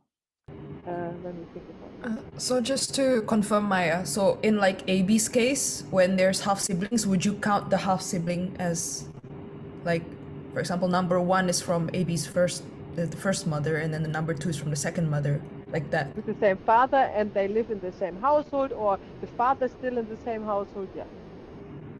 Oh, Household, but still one anchor. That's okay, Yeah. right? That's considered one set. Yeah, Wow. it's considered one system. Okay. But since we have Abby here with this very interesting family No problem. dynamics, we will once latest in one of our practice workshops maybe have a chance to look at it and see how the order is with all the children. Melinda has the same too. Yeah, very Still good. in the same system. Asian has this like hidden families, Family a lot of thing. them that they didn't Yeah. even like to say it out for some reason. Yeah. Yeah, I think So, they see like, it as a interesting. prestige We might want to because cover emperors this. have like multiple concubines and stuff like that. Yeah, exactly. So then can we like through constellation like find the secret family, like, Yeah. Oh, hey, I yeah. think your Is that dad has a possible? secret family gitu. Yeah, Can you- definitely. Yeah. That's Wow. worrying. Yeah. What do they Interesting, do? yeah. Like when you said mothers look down, it's usually there's a lost child. So maybe if they look up, there's a secret family or something, Maya. Well, we will find out. I don't know. I have never had a secret family yet, but I'm sure it will show up here. That would be the chance. Very good. Yes, Yeah, I'm looking interesting. forward Let's to do that. it. Yeah. New group. Yeah. Often children are well, probably not in this times, but we are not only talking about this times. When we're talking family constellations, we are talking about entanglements with former generations. So we can, there might be a child missing in five generations back, and that happened often. For example, a disabled or special needs child that they were ashamed of, were hidden or killed or given away or anything like this. So in a family constellation, all these children, they will show up. They need to be there. They need to be acknowledged. They are part of the family system. And this will show up because the client is coming with an issue. It could be anything from a disease to an allergy to whatnot, to suicidal thoughts. And if this is the case that one of the children wasn't acknowledged as belonging and then came first before the next born, then this is causing an imbalance in the family system, which can be picked up later by a descendant. That's what we call an entanglement. And this is when it shows up in former generations. So not only in the generation, the siblings of your client, but also the siblings of the great-grandchildren, the great-grandparents, for example. And I want to point out the severe disease before 7 years old, when we're talking about special needs, is often that they are born with it, right? This is always a karmic situation that you have to look up in a separate, like in an individual family constellation. So that's not part of when you are finding out who comes first in the family system. Then don't mix that up with a separate constellation for one child. That's not what we do there. But we can, if we could, if it would be in order. So if this belongs to the client's family system, you remember you cannot constellate for somebody else. No, just because somebody shows up in the constellation who obviously has a problem, you need to be careful with that. You always have to think, is this belonging? Where's the orders of love? Does this belong to the family system? Who came first? Who has the right to constellate? Who has not the right to constellate? Who came later? Right. So that's important to understand. You don't go off the plot too much. Is that what you mean? That's a good expression. Yeah. like the unborn child or the special needs who is like sobbing in the constellation, let's say, right? Yeah. We don't veer to them. We just go back to the constellated persons. Exactly. Not the drama of that one. Exactly. Very good. Yes, that's what I want to say. Yeah. To clear that drama, though, requires a permission of the constellator to want to do their own if they wish to, but a separate session. Is that what you think? In a way. So there is this situation when this actually is an entanglement. If this child is entangled with a client, that will show up in a specific dynamic. Of course, then you work with it because that's the whole purpose of the constellation. But if there's just a drama appearing, don't go astray with that. And it's most likely that the client has no permission, there's no reason to constellate that even.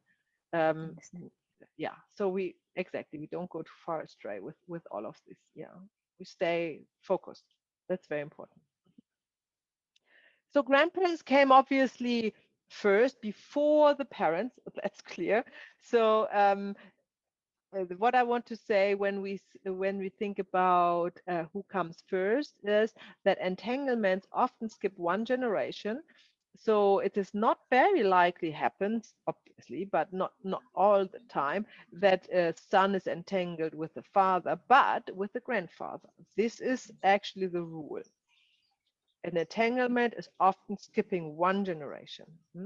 And then it can be multiple entanglements because of a repeated pattern. So this grandfather is entangled with his grandfather, which would be then the fifth generation, if you think of last week, the generations we are looking back at.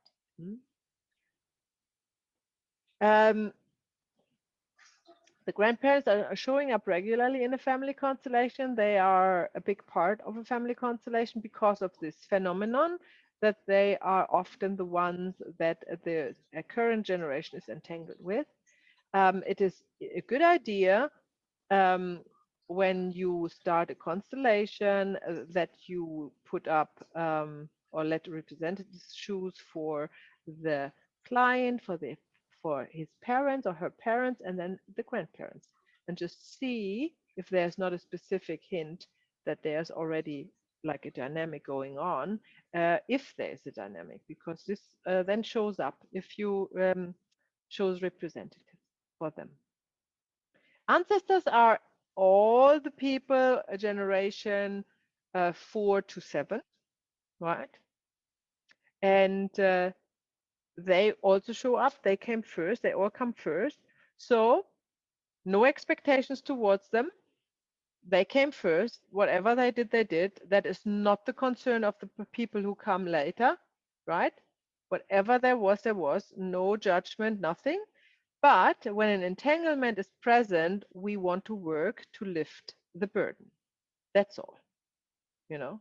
So this is also very good in the new family constellation, that you don't not always need to know what exactly is going on.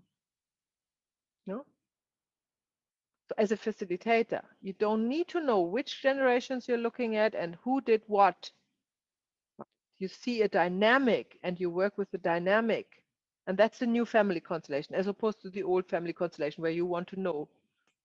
I don't know how the constellations you went to in Indonesia were conducted or facilitated, but the Bert Hellinger method was the old method was that he has done until the beginning of the 2000s, that when you came to a family constellation workshop, you had to write down your family tree, basically, right? You have to think about your family, who belongs to it. You have to do a kind of a bit of research and write down your family tree and be prepared, because in the old family constellation, you would put up, you constellate your family tree, basically, right? And then a dynamic would be seen, and then Bert Hellinger or one of his trainees or whatnot would work with that. That's the old family concept. Obviously, you need more time for that, and you need more representatives for that, because it could be a lot of people that you need to represent 3 or 4 generations back. The new generation then is not following that anymore, but Hellinger has discovered that you can practically jump right into the dynamic without all these people representing all these family members, putting up the dynamic in the workshop, and look at it and solve it with the tools you get to facilitate a family constellation, and add that what heals. Let's the love flow again. And that's a new family constellation, he also calls it going with the spirit mind, and as opposed to movement of the souls, which was the old constellation method. And it's much quicker. It goes right to the problem and it solves it. And you don't need to know what's going. I mean, you know what's going on, but you don't need to know where exactly and when exactly it had happened. Can I add on to that just a little bit? I think we had what we've experienced is probably the old FC, because it felt like a past life Netflix of your ancestors' stories coming up. And it was like trying to see patterns repeating. And then some of us healed from seeing, that was what the pattern is. But that constellation you did with us last weekend was very fast. It was never about the storyline of the family. It was just about the blockage of the love flowing and finding the root cause of where the blockage first began. Exactly. You know exactly. But not like the father was, the perpetrator. What sort of perpetrator? Was he a murderer? Like, that we can. I know we tend to do that in Asia. Who's the story? Yeah, that's what we were used to. Okay, good to know the drama. Good to know. That's good to know. I didn't know that. I was never, I had never constellations in Asia, so I don't know that. Very good to know. I can see that I don't think was Bert Hellinger in Asia. I mean, I know he was in Russia. No, but I think the gist is just that to understand the market, yeah, like Asians love stories, like Korean Yeah. dramas and all that, and they Yeah. kind And of I heal think, through Abby, like that empathy. is Taiwanese. I Oh, think Taiwanese? she learned it from a Taiwanese. Oh, she learned from a Taiwanese. Yeah, I'm Yeah, not and quite that's sure why either. I So. see a lot of Asian culture infused to it when you have to return the role where you're the child in the wrong order, trying to become the parents and returning the role to the mother. You have to kneel down or something and kneel Right, down very and much. yes, But be and give Well, smaller. back. that So is Yes. what we do in that's right. constellation. Oh, that's I too. think Okay. so. That's a correct Smaller approach. to Okay. bigger. That one, yeah. I think. That's a correct approach. We will do that a Okay. lot. That's a All right. correct approach. Yeah. I was just wondered about how many people you need in the constellations, and if everybody's from the family is represented. If that is the case, then it's normally the old method. Yeah, it like is big. Sometimes Yeah. your great grandpa and some war stories come up, and all these Yeah. sort of like things come up. Mm-hmm. It's quite interesting, that yeah. Mm-hmm. But Can all in the come way up? that you conduct it is very Yeah. efficient, I guess. Yeah. Yeah. So we doing the straightforward method, if we can. So that's a good actually example. If we can't, then we retrieve to the old method, obviously, right? So if we can't find, can't put our finger down into the wound right away, then we have always a falling back position to, put up the generations and see what's going on. Mhm. Okay, so the orders and ancestors is not a specific one. So we are normally, when we talk about the ancestors, we can only have one representative, or that's how I do it now. It's for the ancestors, I choose one representative, and this is the ancestors. And if there's anybody in the ancestors important for the family constellation I'm facilitating, then this is the ancestor, right, that we are working with.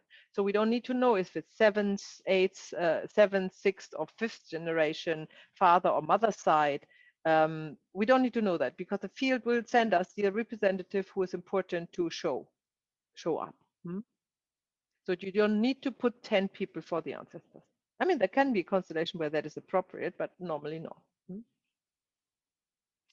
The right place of an ancestor is always behind, not only for the ancestor, but for everybody who came first. The right place is behind the one who came last.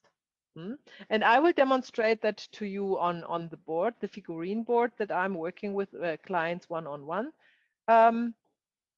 We will look at the ancestors as soon as my phone wants to. I multitask now, wants to work again.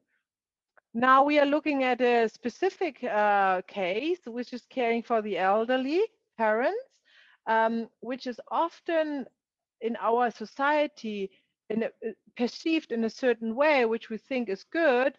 Think about the conscience, right? We have a good conscience, that's what we do, but it's actually not in the orders of love. And this causes more suffering than it does any good. And this is why we point that out here. So parents, they are in a destiny relationship. They have to care for each other. That's the right order. That's why they choose each other. So they care for each other. Children are not in the orders of love the ones who care for the parents. They care for their own children. Right? Who comes first? Comes first gives, and who comes later receives. Yeah, and they doesn't give back like a ping pong game. Parents to children, children to parents, parents to children. That's not how love flows. Love flows from the parents to children, and then from the children to their children. One way, like the stream, like the river. So that's important news when we work with the orders of love. And that is also, I still have this. And that is also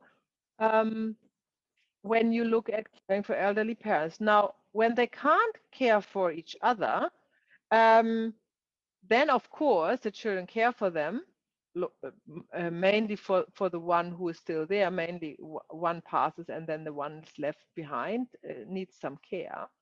But now when the children are caring for a parent, this needs to be in a very adult way, not in the way, so it's not like swap roles. Now the children become parents and the parents become children, right? So this causes an imbalance in the field, in the family system. So the children need to be very careful. It's still there. The children need to be very careful to provide the environment that the orders of love are respected. So they are not caring for their parents as if they were a 7-year-old child. They are caring as an adult, right? For an adult. That is important. So that also means that emotions should be solved before before the care is needed for a child, for a parent. That's helpful. And then the child can decide what is right, yeah, and does not fulfill the expectations their parents. So if it's right, for example, to provide for the parents in an elderly home, then that's the right decision, you know. Or if it's right to provide money and care for that's also the right decision. You don't need to give up your own life and care for an elder for one parent, you know. You need to make adult decisions. That's what the family system is expecting from you. The family system is not expecting from you that uh, you give up your role in life and become the child again, right? And going back home, care for the parent. All right. Maya, can I Yeah. ask something though? Yes, please. Yeah, I just figured. Sorry, to be honest, because this is very so because I come from a very traditional Chinese family and my husband also, I think the children are expected to care for the parents, and even like the son, either the oldest or the youngest, whoever, they have to stay with the parents still and not move out even after they are married. Yeah. Wow. Yeah. Okay. A lot of them are expected to do that, including my husband. Yeah. So there was a lot of guilt, the fact that my husband chose to leave the house. Yeah. Yeah. So that is very much in the Chinese family.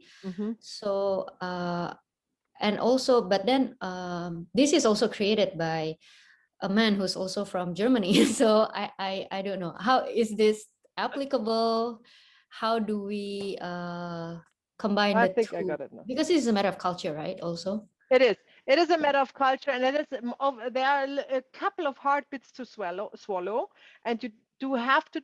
You have to understand. You do the work as a family constellation, and you are not fixing the world or your own family with their belief systems. That's not possible, and you don't do that, and you don't need to change in your family just because you know the orders and how to apply them. You know that's not what's needed, right? Okay. So you can go with the family tradition, obviously, you know, in your family, but you can work with a client, and when that comes up, you can, you know, work differently with the client because you know of the orders of love. If it's a suffering, if it's a situation where it causes suffering, then you know how to support this client, right? Because you know what the orders would require him or her to do. So that's I really would like you to kind of envision all the time, because we are having different social expectations, and as we now learned, we feel guilt because of the social consciousness that has taught us differently when we act differently. But in the orders of love, and you do this work and you work with family constellation, you always think of the stream that flows from the top of the hills, from the source into the sea, and never back. It never flows back, right? So Maya, Maya, can just I? a, oh, okay. Yeah. Yes, Joy. Yeah, So Joy. because my mom, she's she has two sisters, and my grandma, because I again, I guess it's because Chinese culture, Chinese that my grandma is actually living with my parents, Yeah. and she's 92 years old, and basically my mom and my aunts provide for her. Yeah. They provide her with a nurse, and basically they have like a special expenses just for her. So is that she is, I mean, I'm not sure if I guess it's for them it's filial piety, but again, because it's very interesting. That's why it got me a bit confused because of this family constellation. It's invented by a German man. So when when in your slide you said caring for the right way, not as a child, it got me confused because what I see from, I guess it's from a Chinese culture perspective. My mom and my aunts are doing it out of duty and love for my grandma. So yeah, I mean, she is very old and she's starting acting like a kid again. But so like, what what's do your you, opinion? what would I, if that would come to me because I have a problem, because that's how you meet. I mean, otherwise they do what they do. I mean, we are not here to invent a new world. It's to learn the work, right? So you have to think, okay, when does this actually come up? This comes up when, let's say your auntie comes to me, has a problem, and then we make a constellation and we find out the problem is the mother. Not the mother, the aunt. The mother. Yeah, because it's a sister of your mother, right? Okay. So and then we would on a let's call it spiritual rhyme, on a higher level, we would put the order right, so the mother is still the mother and the child is still the child, although the mother behaves like a child because she is whatever, Alzheimer or dementia or whatnot, right? But on a soul level, you put the order right, you apply the right words and everything else. Yeah. And that will shift then for the client. That doesn't mean that she does anything different when she goes home. She does still the same things, but she will feel relieved, because things are put in order, not in the real world. That's our old symptoms, the real world, like what we experience as a world. Yeah. Maya, can I just add on to that? Because culturally, I mean, I'm not sure if it's this, but basically what you're explaining is you have to make the choice as an adult, right? And when adults make choices, there's no guilt. Yeah. And the right is that, like, one of the choices I made, my mother had the right to marry who she wants, therefore I have the right to marry who I want, as an order. Like, she's lived her life, she came first, then I'm now living my life. And there was no guilt with any choices I made because you've detached from that order that they have had lived their life. So there was no guilt in even caring for them, but it's just love. You care because you love, but not because you are made guilty if you don't care back for your parents. I think that's what you're trying to say, right? Yes, that's exactly how it is. That you just care because you're an adult that really looks at them and this is the best way to go. But you don't feel bad for not doing anything as a child. Exactly. And you don't think you need to do it all yourself, because that's the guilt. You are able to ask, professional help, and you don't feel all this drama that is involved if you feel guilty not to look after your parents in person. Okay, I think I figured it out. Can you see the figurines? Yeah. Okay. Right. So when we are working with clients in the family constellation workshop, either with the figurine one-on-one or with in a workshop situation where people are representing all the same, we find the right order, and who comes first is the one who is at best supporting the one who come after, right? So that's the right role for the one who came first, is to support. And that looks like, we will choose now, let's choose I will show you later. I just choose a couple of figurines and then I show you what I'm doing here. Just, let me find the right sizes here.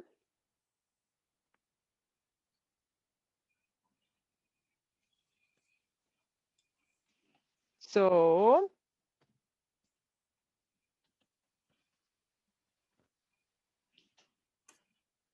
you will, maybe I bring the camera up a little bit. Yeah, there we go. So you will choose the one who comes first, would be the larger figurine, right? And it stands behind the next generation. And then this is the next generation, and that, and that, and that. And then I run out of sizes. Yeah. So I have 1, 2, 3, 4, 5, 6 generations standing here. And there's one more when you do the full family constellation. That is the end situation. That is when the love flows correctly. Right? This is how it ends, not how it begins. No, normally it doesn't begin like this. It begins quite chaotic. Like they would be everywhere. They would like be like this, whatnot, standing around. Mm. And then that's what you learn over the course of this training, with the right movements and the right words that we apply. Then they would find the order, and that would be then they would then align like this magically. They would want to be like this. They would want to be like this. They would be like this, and then this, and then this, and then finally, either this is still in need. If one is still in need, it would face them. Yeah, in need of relationship. And when this is solved, and this person grows up, they would also turn around. The little ones always fall over. They would also turn around and look towards the future, which could be anything. Let's put that there as a future. And this means this is supporting this is supporting this is supporting this is supporting this is supporting this. And the client would feel that if we greatly support it, right? And sometimes you fan them out a little bit, like this, and let him turn around so he can see them all, not only the one behind, which is very powerful. So all of these who came first can give blessings to the ones. Very powerful. Yeah. So I thought the visual would be worth 100 words. Hopefully it was worth the hustle with the technique. Seems to work now. Okay, so we go back to our slides.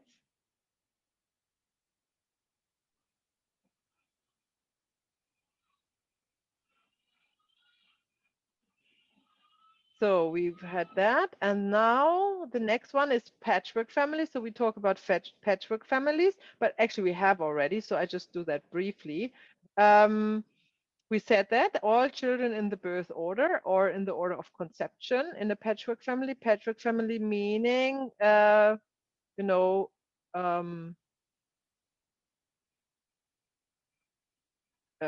more than two adults are parents to the children. Let's put it that way. However, if the partner goes, one either mother or father, and creates a new family, then this family comes first, with the child, especially because this is creating a new family system. And it's also a new family system. So for your client, with you work with, or for yourself, that would not be often part of your entanglements, right? That would not be, because it comes, it not shows up in your family constellation as such.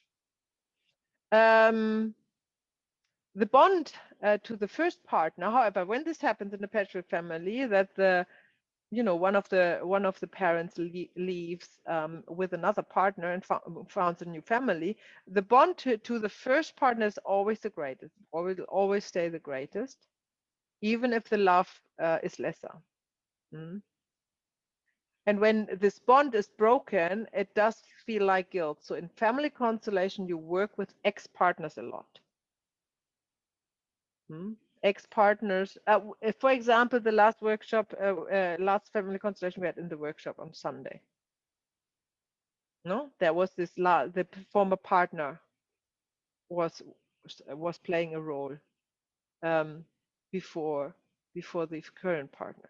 So this is often what you see, and especially if it's a first partner. There's often a greater bond, and when somebody comes to you and wants have a fulfilled relationship with somebody which doesn't seem to be smoothly, then it always helps to put the first serious partner up and see if there's still the bond. If there's a feeling of guilt because the bond is not acknowledged. Because the bond can be still there, and you go in a new relationship. That's not the problem. No, the problem is to feel the guilt about it. That's the problem.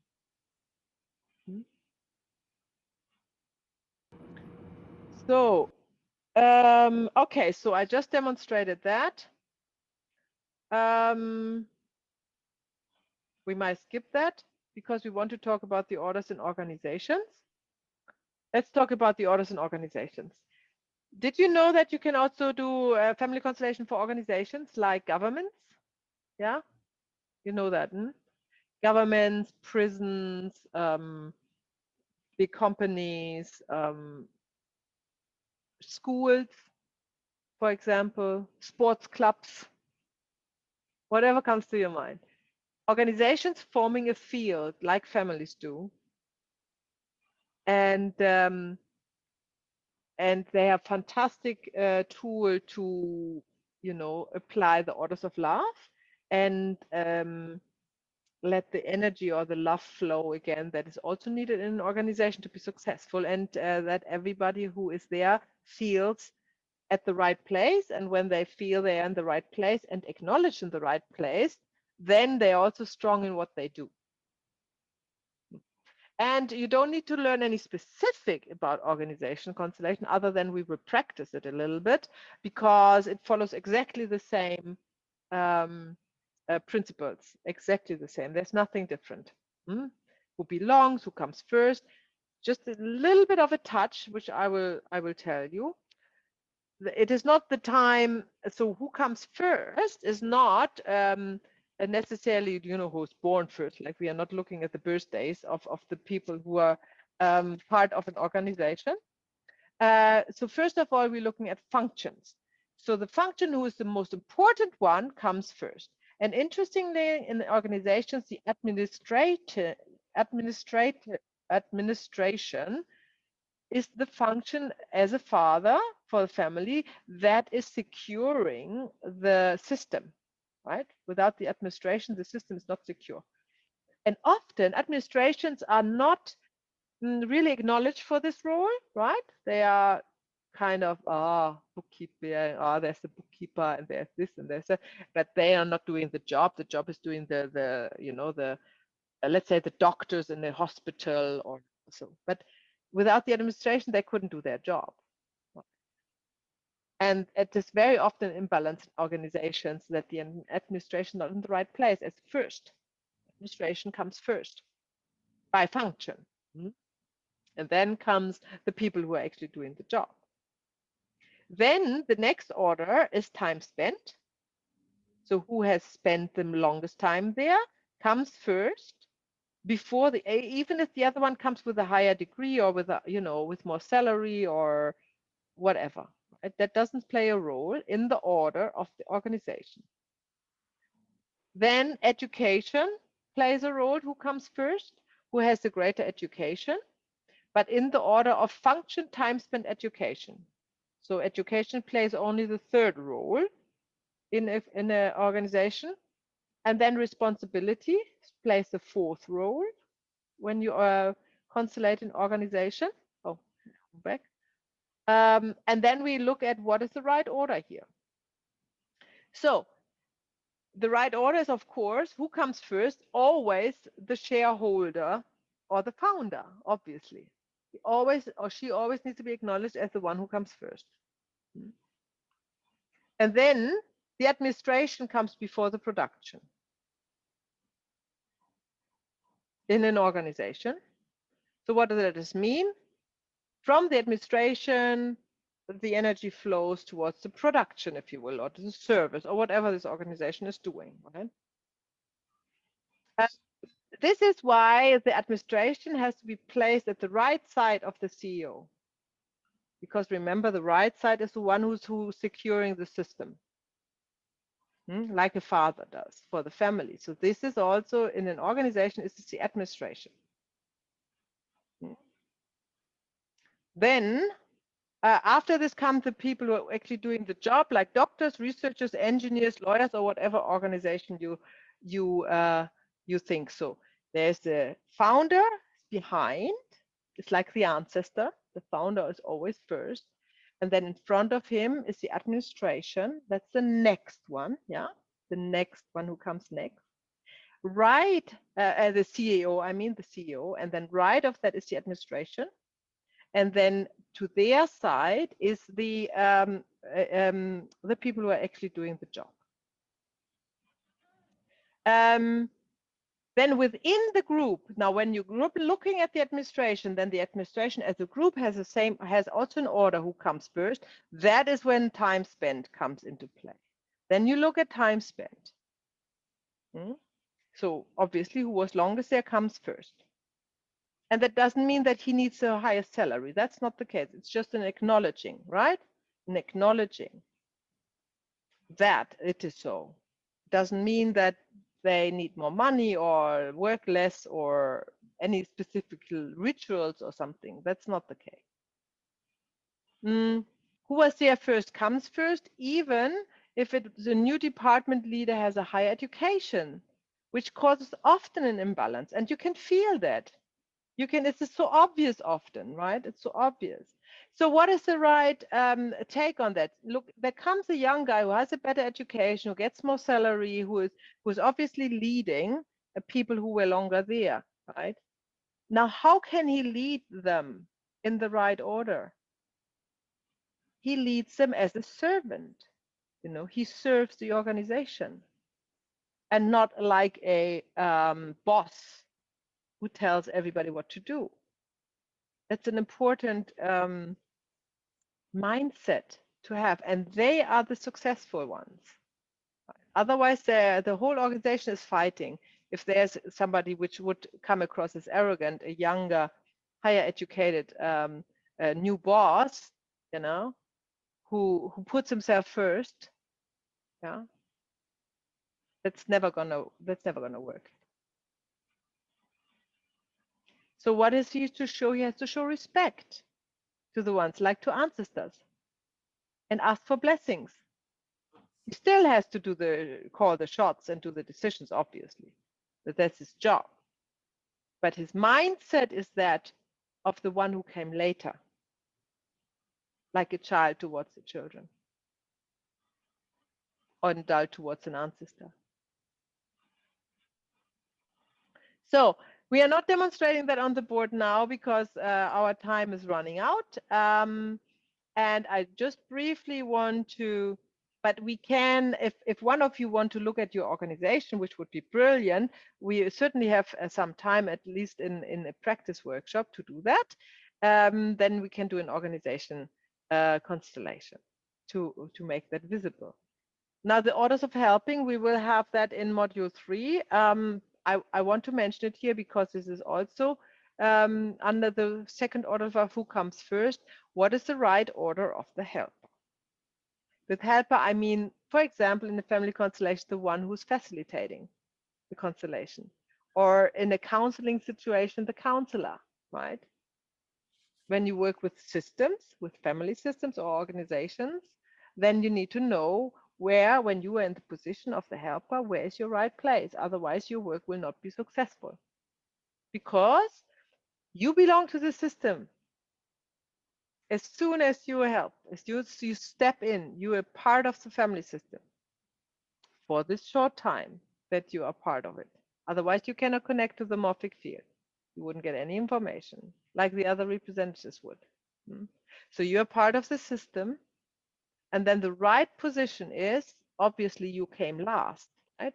The whole family system is already there, and you come into it. So your position is as the one who comes last. So how can you help from this position? This is the same as the new boss who comes, right? You're serving. You're not serving the client. You're serving the whole family system from the position of the one who came last. That is also preventing from any kind of egoistic tendencies of greatness. If you know you can only help in the family constellation when you are not causing an imbalance in the order as such, so you put yourself in the position of the one who came last and who's serving the whole family system. So that's what I want to give you as a take-home message. When you think of a drawing and you think of the family tree, then upside down, actually, it's an upside down family tree, right? So the roots are above, and then the branches coming down, which are then the descendants. You would stand at the bottom of the tree. And that's a really good position, you know. It's a really good position. And you think of a servant like in ancient times when you actually had people serving, they bring the plate. They don't care what's on the plate, you know.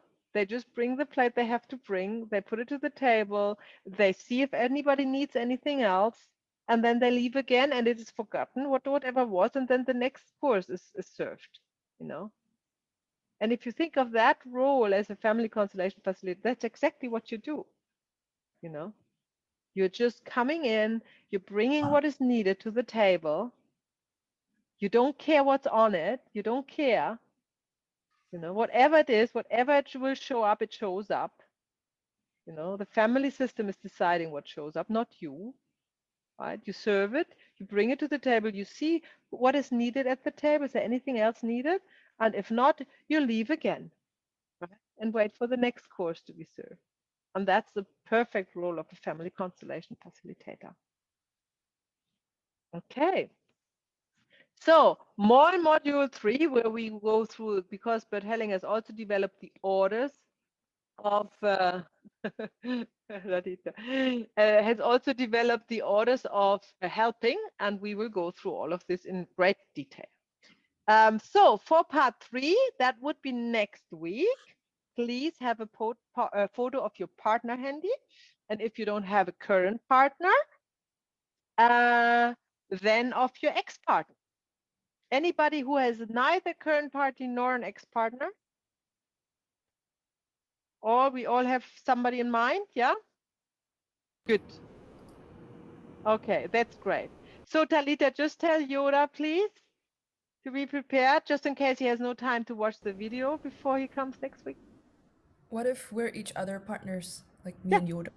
Of course. So don't have to bring a photo, right? Just You're good. That's a good point. Yes. Thank you, Talita, Yes. for asking. Same with Robin and Joy. Easy. Yes. Easy. Good point. Yeah. nice. Thank you. Very good point. Okay, and here we leave it. And if there are any questions you might think about it, we can talk about that beginning of next week. And I wish you a wonderful week. Thank Maya, you. I have a question. Yeah. If you're single, do you bring a photo of your ex-boyfriend, or then you just don't? I mean, it's none of us here, but I'm just wondering. Yeah. This was another Yeah. student. An ex-significant other. Significant. Okay. Yeah, it should be significant. Yeah. Okay, wonderful. So you have a great week, and I see you again. Thank you, Maya. Thank you. Thank Bye, you. Maya. Thank Thank you, Maya. Bye. Bye. Bye. Bye. All right, bye.